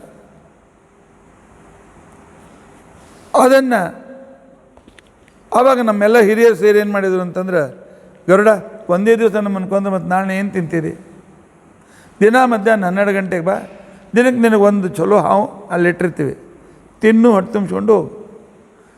ದಿನಾಲು ನಿನ್ಗೆ ಊಟಕ್ಕೂ ಸಿಕ್ಕಂಗಾಯ್ತು, ನಾವು ಸದ್ಯಾಗ ನಮಗೊಂದು ಸ್ವಲ್ಪ ದಿವಸ ಜೀವಂತ ಇದ್ದಂಗೆ ಆಯ್ತು. ಗರುಡ ಕರಾರು ಒಪ್ಕೊಂಡ. ನಾನು ಒಳ್ಳೆ ತರುಣ, ಒಂದು ದಿವಸ ಲೆಟ್ಟಿರ್ತಕ್ಕಂಥ ಹಾವು ಭಾಳ ಚಂದಿತ್ತು, ಗರುಡನಿಗೆ ಯಾಕೆ ಕೊಡಬೇಕಂತ ನಾನೇ ತಿಂದೆ. ಎಷ್ಟೋ ಜನರಿಗೆ ಗೊತ್ತಿಲ್ಲ, ಹಾವುಗಳನ್ನು ನುಂಗಿ ತಮ್ಮ ಹೊಟ್ಟೆ ತುಂಬಿಸ್ಕೋತಾವ. ಕಪ್ಪಿ ಇಲ್ಲಿ ನುಂಗ್ತಾವೆ, ಸಿಗಲಿಲ್ಲ ಅಂದರೆ ಸಣ್ಣ ಹಾವುಗಳನ್ನು ತಾವೇ ತಿಂತಾವೆ, ತಾವೇ ನುಂಗಿ ಬಿಡ್ತಾವೆ. ತಿಂತಾವಂತ ತಿಳ್ಕೊಂಡಂತ ನುಂಗಿ ಅವ್ರು ಒಳಗೆ ಜೀರ್ಣ ಮಾಡ್ಕೋತಾವೆ. ಆಗ ಗರುಡ ಬಂದ, ನನಗೂ ಅವಂಗೂ ಯುದ್ಧವಾಯಿತು. ನಾ ಇಲ್ಲಿ ಓಡಿ ಬಂದೆ. ಯಾಕೆ ಇಲ್ಲಾಕೆ ಗರುಡ ಬರೋಂಗಿಲ್ಲ, ಈ ಏರಿಯಾಗೆ ಬರೋಂಗಿಲ್ಲ. ಯಾಕೆಂದ್ರೆ ಏರಿಯಾದೊಳಗೆ ಸೌಬರಿ ಋಷಿಗಳು ಸಂಧ್ಯಾವಂದನ ಮಾಡಬೇಕು ಅಂತ ಕೈಯೊಳಗೆ ಕರ್ಗೆ ಇಟ್ಕೊಂಡಿದ್ರು. ಅಷ್ಟೊತ್ತಿಗೆ ಗರುಡ ಒಂದು ಹಾವಿನ ಕರ್ಕೊಂಡು ಹೋಗ್ತಿದ್ದ. ಕರ್ಕೊಂಡು ಹೋಗಿರ್ತಕ್ಕಂಥದ್ದೆಲ್ಲ ಹಾವು ವಿಷ ಕಕ್ತು, ಅದು ಬಂದು ಸೀದಾ ಇವ್ರ ಬೊಗಸೊಳಗೆ ಬಿತ್ತು. ಅಪವಿತ್ರ ಆಯಿತು ಅಂತ ಕೈ ತೊಗೊಂಡು ಗರುಡಂಗೆ ಚಾಪ್ ಕೊಟ್ಟು, ಇನ್ನೊಮ್ಮೆ ಈ ಸರೋವರ ಈ ಏರಿಯಾಕ್ಕೆ ಬಂದರೆ ನೋಡು ಅಂತೇಳಿ ತಲೆ ಹೊಡೆದು ಸತ್ತೋಗ್ತೆ ಅಂತ ಶಾಪ ಕೊಟ್ಟಿದ್ದಾರೆ. ಈಗ ಗರುಡಲ್ಲಿ ಬರಂಗಿಲ್ಲ ಅಂತೇಳಿ ಅಲ್ಲಿ ಹೋದ್ರೆ ಹೊಡೆದ್ರೆ ನೋಡು ನಿನ್ನ ತಲೆಯ ಮೇಲೆ ನನ್ನ ಪಾದದ ಚಿಹ್ನ ಮೂಡಿದೆ, ಅದನ್ನು ನೋಡಿ ನಮ್ಮ ಪರಮಾತ್ಮನ ಪಾದ ಚಿಹ್ನ ಅಂತ ನೀನು ಪೂಜೆ ಮಾಡ್ತಾನೆ ಹೊರತು ನಿನಗೇನು ಮಾಡೋದಿಲ್ಲ, ಏನು ಮಾಡಿ ನಿನ್ನನ್ನು ಹೊಡೆಯೋದಿಲ್ಲ ಹೋಗು ಅಂತ ಅಂತೇಳಿ ಆ ಕಾಲೇನನ್ನು ಅಲ್ಲಿಂದ ಪರಮಾತ್ಮ ಕಳಿಸಿಕೊಟ್ಟಿದ್ದ. ಅಷ್ಟರಲ್ಲಿ ಧೇನುಕಾಸುರ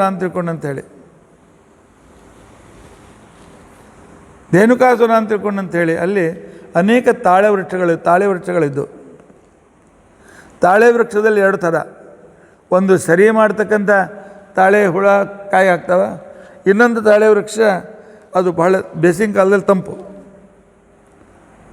ಯಾರಾದರೂ ತಿನ್ಲಿಕ್ಕೆ ಹೋದ್ರೆ ಅಲ್ಲಿ ಧೇನುಕಾಸುರ ಅಂತಕೊಂಡು ಬಂದು ಅವ್ನು ಕೊಂದುಬಿಡ್ತಿದ್ದು. ಅವನ ಜೊತೆ ಸಾವಿರಾರು ಕತ್ತೆ ರೂಪದ ದೈತ್ಯರು ಇದ್ದರು, ಅಲ್ಲಿ ಆಕೃತಿ ಕತ್ತೆ. ಧೇನುಕಾಸುರನು ಹಾಗೇ ಇದ್ದ. ಸಂಸ್ಕೃತದಲ್ಲಿ ಧೇನು ಅಂದರೆ ಹಸು, ಧೇನುಕ ಅಂದರೆ ಕತ್ತಿ. ಸ್ವಲ್ಪ ಹೆಚ್ಚು ಕಡಿಮೆ ಆದರೆ ಹಿಂಗಾಗ್ತದೆ. ಇಂಥ ಸಂದರ್ಭದಲ್ಲಿ ಕೃಷ್ಣ ನಮಗೆ ಆ ತಾಲ್ಗಿಡಕ್ಕೆ ಹಣ್ಣು ತಿನ್ನಲಿ, ಇಲ್ಲ ಧೇನುಕಾಸುರ ಕೊಲ್ತಾನು, ನಡ್ರಿ ನಾ ಬರ್ತೇನೆ ಅಂತೇಳಿ ಆ ನಂತರ ಹುಡುಗಿ ಹೋಗಿ ಆ ಕಾಲಕ್ಕೆ ತಾನೇ ಆ ಗಿಡ ಅಲುಗಾಡಿಸಿದ್ರೆ ತಾಲು ಗಿಡ ಬೀಳೋದಿಲ್ಲ, ಮೇಲೆ ತೆಗಿಬೇಕಾಗ್ತದೆ. ಆದರೆ ಆಗ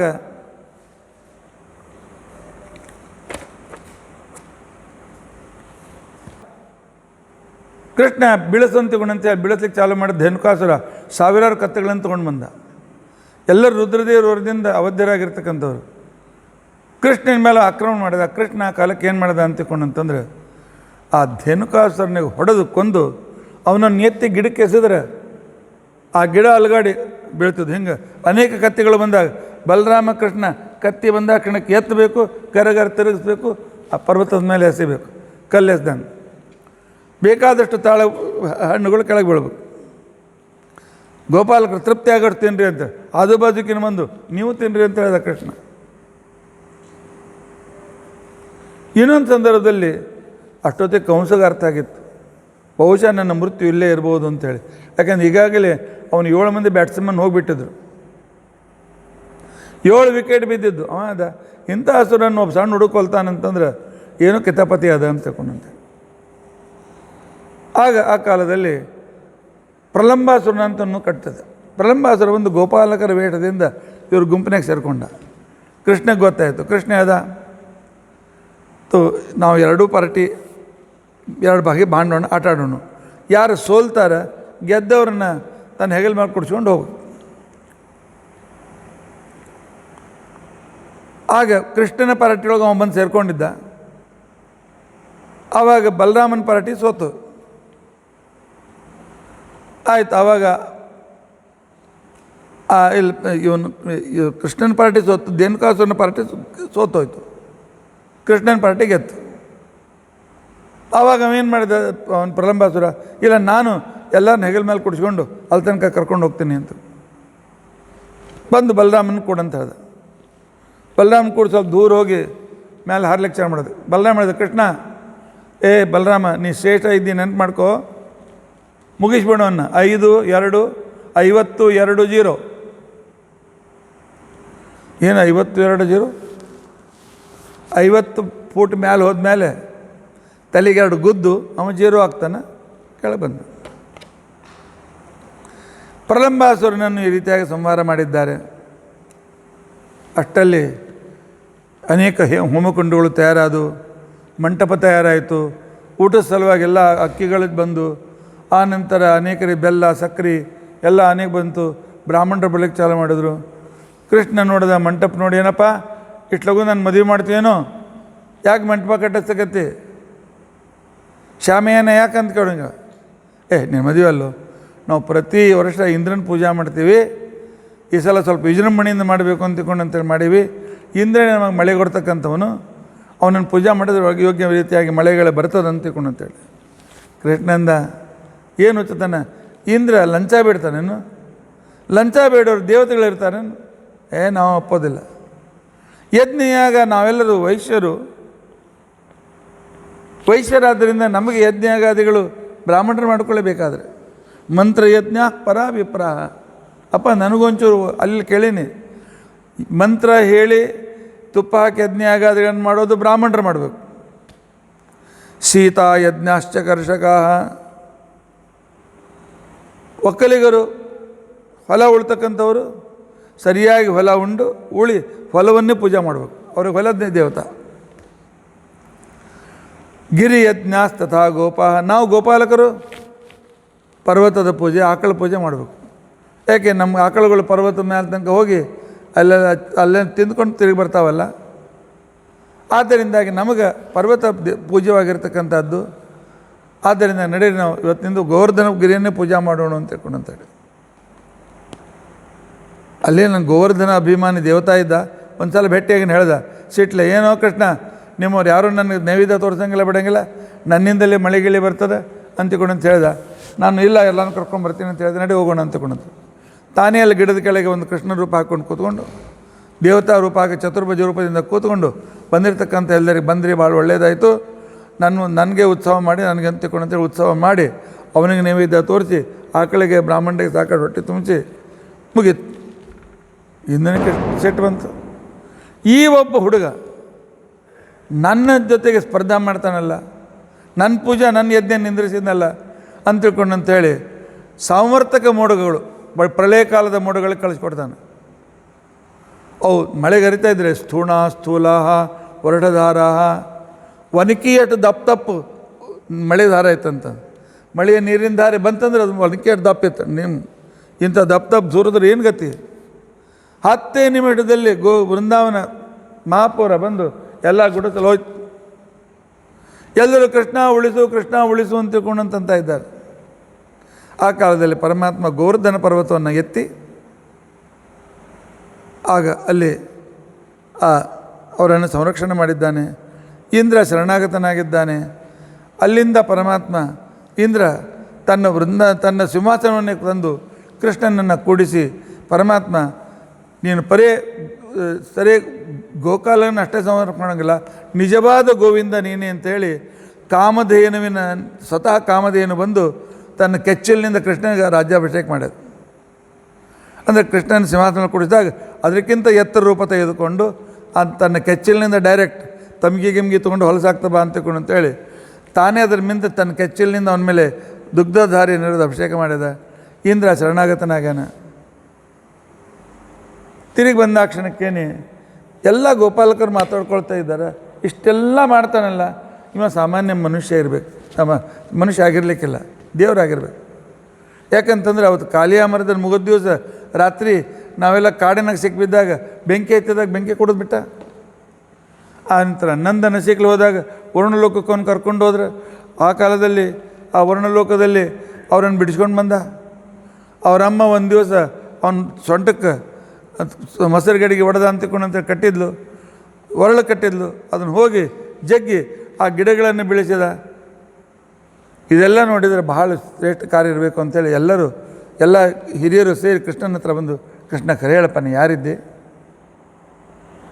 ಹೇಳಪ್ಪ, ಇಷ್ಟೆಲ್ಲ ಕೆಲಸ ಮನುಷ್ಯರ ಕಡೆಯಿಂದ ಆಗೋದಿಲ್ಲೋ, ಇಲ್ಲಿ ತನಕ 10-12 ಜನ ದೈತ್ಯರನ್ನು ಕೊಂದಿದ್ದಿ, ಕಾಲಿನಿಂದ ನಮ್ಮನ್ನು ಸಂರಕ್ಷಣೆ ಮಾಡಿದ್ದಿ, ಅಪ್ಪನ ಕರ್ಕೊಂಡು ಬಂದಿದ್ದಿ, ಇದಕ್ಕಿಂತ ಹೆಚ್ಚು ಏನು ಮಾಡಬೇಕು? ಅದ್ಭುತವಾದ ಕಾರ್ಯ. ಅವತ್ತು ಗಿಡದಿಂದ ಬಂದ ದೇವತೆಗಳು ನೀನೇ ಪರಮಾತ್ಮ ಅಂತ ವರ್ಣನ ಬೇರೆ ಮಾಡಿವೆ, ಯಾರು ನೀನಪ್ಪ ಹೇಳು? ಕೃಷ್ಣ ಅಂದ, ನಾನು ಯಾರು ಅಂತ ಹೇಳಿದ್ರೆ ಹೆಚ್ಚಿಗೆ ಪ್ರೀತಿ ಮಾಡ್ತೀರೇನು? ಇಲ್ಲೋ, ಪ್ರೀತಿ ಎಷ್ಟದ ಅಷ್ಟೇ ಇರ್ತದೆ, ಬೆಳ್ಕೋತ ಹೋಗ್ತದೆ, ಇಷ್ಟೇ ಬೆಳ್ಕೋತ ಹೋಗ್ತದೆ. ನಿಮಗೆ ಕೃಷ್ಣ ನನ್ನವನು ಅಂತ ಅನ್ನೋದು ಬೇಕು, ಕೃಷ್ಣ ದೇವರು ಅನ್ನೋದು ಬೇಕು. ದೇವರು ಅಂದರೆ ನಾನು ದೂರ ಆಗಿಬಿಡ್ತೀನಿ. ಬೇಡ ಕೃಷ್ಣ ಹೇಳಿಕ್ಕೆ ಬರಬೇಡ. ಹಾಗಾದ್ರೆ ನಾ ಯಾರೋ ಇರಲಿ, ನನ್ನನ್ನು ಪ್ರೀತಿ ಮಾಡಿರಿ, ನಾನು ನಿಮ್ಮನ್ನು ಪ್ರೀತಿ ಮಾಡ್ತೀನಿ, ನಿಮಗೆ ಉದ್ಧಾರ ಮಾಡ್ತೀನಿ ಅಂತ ತಿಳ್ಕೊಂಡು ಕೃಷ್ಣ ಹೇಳಿ ಕಳಿಸಿದ್ದಾನೆ. ಕೃಷ್ಣನ ದೈವತ್ವವನ್ನು ಕಂಡು ಈ ಭಗವಂತನ ಜೊತೆಗೆ ನಾವು ಅವನ ಸಾನ್ನಿಧ್ಯದಲ್ಲಿ ಸಮಯವನ್ನು ಕಳೆಯಬೇಕು ಅಂತಿಕೊಂಡಂತೇಳಿ ಗೋಪಿಕಾಸ್ತ್ರೀಯರೆಲ್ಲ ಆ ಕಾಲದಲ್ಲಿ ಬಂದು ಪರಮಾತ್ಮನನ್ನು ಅನೇಕರಿಂದ ಪ್ರಾರ್ಥನೆ ಮಾಡ್ಕೊಳ್ತಾ ಇದ್ದಾರೆ. ಶರತ್ ಪೌರ್ಣಿಮೆಯ ರಾತ್ರಿ ಶ್ರೀಕೃಷ್ಣ ಆ ಗೋಪಿಕಾರನ್ನು ಕರೆದು ಅದ್ಭುತವಾಗಿರ್ತಕ್ಕಂಥ ರಸಕ್ರೀಡೆಯನ್ನು ಆಡಿದ್ದಾನೆ. ರಸ ಅಂತಂದರೆ ಆನಂದ ಅಂತ ಅರ್ಥ. ರಾಸ ಅಂತಕೊಂಡಂತಂದರೆ ಅತಿಯ ಆನಂದ ಅಂತ ಅರ್ಥ ಒಂದು, ಅಥವಾ ರಸಃ ಅಂತ ತಿಳ್ಕೊಂಡಂತಂದರೆ ಭಗವಂತನಿಗೆ ರಸ ಅಂತ ಹೆಸರಿದೆ. ರಸಾನಾಂ ರಸತಮಃ ಅಷ್ಟಮೋ ರಸಃ ಅಂತ ತಿಳ್ಕೊಂಡಂತೇಳಿ ಇಂಥ ಶ್ರೇಷ್ಠನಾದ ರಸನಾದ ಪರಮಾತ್ಮನ ಜೊತೆಗೆ ಆ ಪರಮಾತ್ಮ ಎಲ್ಲ ಕಡೆಯಲ್ಲೂ ಅನೇಕ ರೂಪ ತೆಗೆದುಕೊಂಡಾಗ ಆ ಭಗವಂತನ ಜೊತೆಗಿದ್ದು ತಾವು ಅನೇಕ ರೀತಿಯಿಂದ ಅವನನ್ನು ಸ್ತೋತ್ರ ಮಾಡಿ ಕುಣಿದು ಮಾಡಿರ್ತಕ್ಕಂಥ ಲೀಲೆಗೆ ರಾಸಕ್ರೀಡೆ ಅಂತಂತಾರೆ. ಈಗಿನ ಹಾಗೆ ಡಿ ಜೆ ಹಚ್ಚಿಕೊಂಡು ಸಿನಿಮಾ ಕೇಳ್ಕೋತ ಆ ನಂತರ ಗರ್ಭ ಆಡಿದ್ರೆ ಅದು ನವರಾತ್ರಿ ಅಂತ ಅನ್ಸ್ಕೊಳ್ಳೋದಿಲ್ಲ. ಈ ರೀತಿಯಾಗಿ ರಾಸಕ್ರೀಡೆ ಶರನ್ನವರಾತ್ರಿ, ಶರತ್ ಪೂರ್ಣಿಮಾ ಮುಗಿದು ಇವತ್ತಿಗೆ 5 ದಿವಸ ಆಯ್ತು ಅಷ್ಟೇ. ಪರಮಾತ್ಮ ರಾಸಕ್ರೀಡೆಯನ್ನು ಆಡಿರ್ತಕ್ಕಂಥ ಸಂದರ್ಭ ಅವರೆಲ್ಲರಿಗೂ ಇಚ್ಛತೆಯನ್ನು ತೋರಿಸಿ ಇದನ್ನು ಮುಟ್ಟಿಸಿದ್ದಾನೆ. ಒಂದು ಸಲ ಮೊದಲು ಆ ಕಾಲದಲ್ಲಿ ಮೊದಲೇ ಕಂಸ ಯಾವುದೋ ಒಂದು ಕಾರಣಕ್ಕೋಸ್ಕರ ಅವನು ಖಟ್ವಾಂಗ ಅಂತಕೊಂಡಂತಲ್ಲಿ ಒಂದು ಕಾಡಿತ್ತು, ಅಲ್ಲಿ ಹೋಗಿದ್ದ. ಅಲ್ಲಿ ನಾರದರು ನಾರಾಯಣ ಅನ್ಕೊಂತ ಬಂದರು. ನಾರದರು ಬಂದಾಕ್ಷಣಕ್ಕೆ ನೀವು ಕಂಸಂಗೆ ಅನ್ಬೇಕಾಯ್ತು, ತಮಾಷೆ ಮಾಡಿದೆ.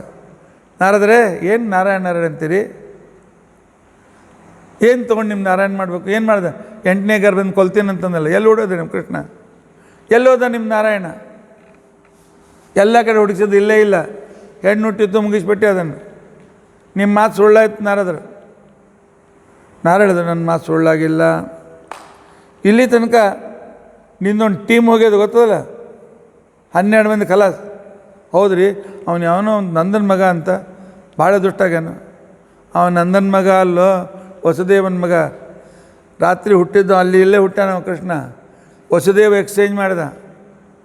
ಹೀಗೆ ಮಾಡಿ ಈ ರೀತಿಯಾಗಿರ್ತಕ್ಕಂಥ ನಡೆದಿರ್ತಕ್ಕಂಥ ಸಂದರ್ಭದ ಅವನೇ ನಿನ್ನನ್ನು ಕೊಲ್ತಕ್ಕಂಥ ಮೃತ್ಯು ಅಂತ ತಿಳ್ಕೊಂಡಂತ ಹೇಳ್ತಕ್ಕಂಥ ಸಂದರ್ಭದಲ್ಲಿ ಆಗ ಅರಿಷ್ಟ ನೇಮಿ ಅಂತ ತಿಳ್ಕೊಂಡಂತ ಹೇಳಿ ಅರಿಷ್ಟಾಸುರ ಅಂತ ತಿಳ್ಕೊಂಡಂತಕ್ಕಂಥವನು ಕಳಿಸ್ಕೊಡ್ತಾನೆ. ಎತ್ತಿನ ರೂಪದಿಂದ ಬಂದ ಅರಿಷ್ಟಾಸುರನನ್ನು ಕೃಷ್ಣ ಸಂಹಾರ ಮಾಡ್ತಾನೆ. ಸಂಹಾರ ಮಾಡಿರ್ತಕ್ಕಂಥ ಸಂದರ್ಭದಲ್ಲಿ ಅವ ಕಂಸ ತನ್ನ ಊರಿನಲ್ಲಿ ಬಂದು ಸಭಾ ತೆಗಿತ, ಒಂದು ಸಭಾ ಕರೀತಾನೆ. ಸಭಾ ಕರೆದು ಎಲ್ಲ ಯಾವುದವ್ರ ಮುಂದೆ ವಸುದೇವ ನನಗೆಷ್ಟು ಅನ್ಯಾಯ ಮಾಡಿದ, ತನ್ನ ಮಗನನ್ನಲ್ಲಿ ಕಳಿಸಿಕೊಟ್ಟ, ನನ್ನ ಮೃತ್ಯುವನ್ನು ರಾಜದ್ರೋಹ ಮಾಡಿದ್ದಾನೆ ಅಂತ ಅವನು ಕಾರಾಗೃಹದಲ್ಲಿ ಹಾಕಿ ಅವನಿಗೆ ಆ ರೀತಿ ಶಿಕ್ಷೆ ಕೊಡಬೇಕು, ಹಾಗೆ ಮಾಡಬೇಕು ಅಂತ ಅಂದಿರ್ತಕ್ಕಂಥ ಸಂದರ್ಭದಲ್ಲಿ ಆ ಕಾಲದಲ್ಲಿ ಒಬ್ಬ ಯದುವೃದ್ಧ ಅಂತ ಹೇಳ್ತಾನೆ, ವಸುದೇವ ಏನು ತಪ್ಪು ಮಾಡ್ಯಾನೆ, ತನ್ನ ಮಕ್ಕಳನ್ನ ಸಂರಕ್ಷಣೆ ಮಾಡೋದು ಆ ಪ್ರತಿಯೊಬ್ಬ ತಂದೆಯರ ಕರ್ತವ್ಯಲೇನು ಅಂತ ತಿಳ್ಕೊಂಡು ಹೇಳಿದ ಕ್ಷಣಕ್ಕೆ ನೀನು ಇಲ್ಲ, ಇನ್ನು ಕಳಿಸಿ ಉಪಯೋಗವಿಲ್ಲ, ಅವನನ್ನು ಇಲ್ಲೇ ಕರೆಸಿ ಕೃಷ್ಣನನ್ನು ಸಂಹರಿಸಬೇಕು ಅಂತ ತಿಳ್ಕೊಂಡು ಅಂತೇಳಿ ಪ್ಲ್ಯಾನ್ ಮಾಡಿ ಕಂಸ ಆಗ ತಾನೊಂದು ಧನುರ್ಯಜ್ಞ ಮಾಡ್ತೇನೆ ಅಂತ ತಿಳ್ಕೊಂಡಂತಕ್ಕಂಥ ಒಂದು ನಾಟಕವನ್ನು ಮಾಡಿ ಅಕ್ರೂರನನ್ನು ಕಳಿಸಿದ್ದಾನೆ, ಕೃಷ್ಣನನ್ನು ಕರ್ಕೊಂಡು ಬಾ ಅಂತ ತಿಳ್ಕೊಂಡಂತೇಳಿ. ಅಕ್ರೂರನನ್ನು ಕಳಿಸಿದ್ದು ಈಗ ಎಷ್ಟಾಗ್ಯದ, 8 ಆಯ್ತಲ್ಲ, ಬೆಳಗ್ಗೆ 8 ಗಂಟೆ ಆಗ್ಯದ. ಅವ ಸಂಜೆನಾಗ ಮುಟ್ತಾನೆ. ಅಲ್ಲಿ ತನಕ ನೀವು ಕೊಡ್ಲಿಕ್ಕೆ ಆಗಂಗಿಲ್ಲ, ನಾವು ಕೊಡ್ಲಿಕ್ಕೆ ಆಗಂಗಿಲ್ಲ.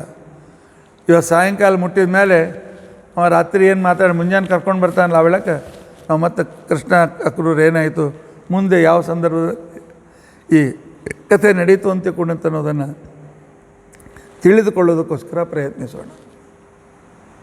ವಿಸ್ತಾರವಾದ ಕೃಷ್ಣನ ಕಥೆ ಸಂಕ್ಷೇಪದಲ್ಲಿ ಕೇಳ್ತಾ ಇದ್ದೀರಿ, ಆದರೆ ಎಲ್ಲ ಪಾಯಿಂಟ್ಗಳು ಸ್ಪಷ್ಟವಾಗಿವೆ. ಪರಮಾತ್ಮನ ಮಹಿಮೆ ಎಷ್ಟು ಕೇಳಿದರೂ ಅತ್ಯಂತ ಕಡಿಮೆ. ಮುಂದೆ ಶ್ರೀಕೃಷ್ಣ ಯಾವ ರೀತಿಯಾಗಿ ಜಗತ್ತಿಗೆ ರಾಜನೀತಿ ಕಲಿಸಿಕೊಡ್ತಾನೆ ಅಂತಕ್ಕಂಥದ್ದನ್ನೊಂದು ಅದ್ಭುತವಾದಂಥ ಶ್ರೀಕೃಷ್ಣನ ರಾಜನೀತಿಯ ಪಕ್ಷವನ್ನು ನಾಳಿನ ದಿವಸ ನಾವು ಕೇಳಿ ತಿಳಿದುಕೊಳ್ಳಲಿಕ್ಕೆ ಪ್ರಯತ್ನಿಸೋಣ. ಇತಿ ಅದ್ಯ ಕಥಾ ಪ್ರಸಕ್ತಿ. ಶ್ರೀಕೃಷ್ಣಾರ್ಪಣಮಸ್ತು.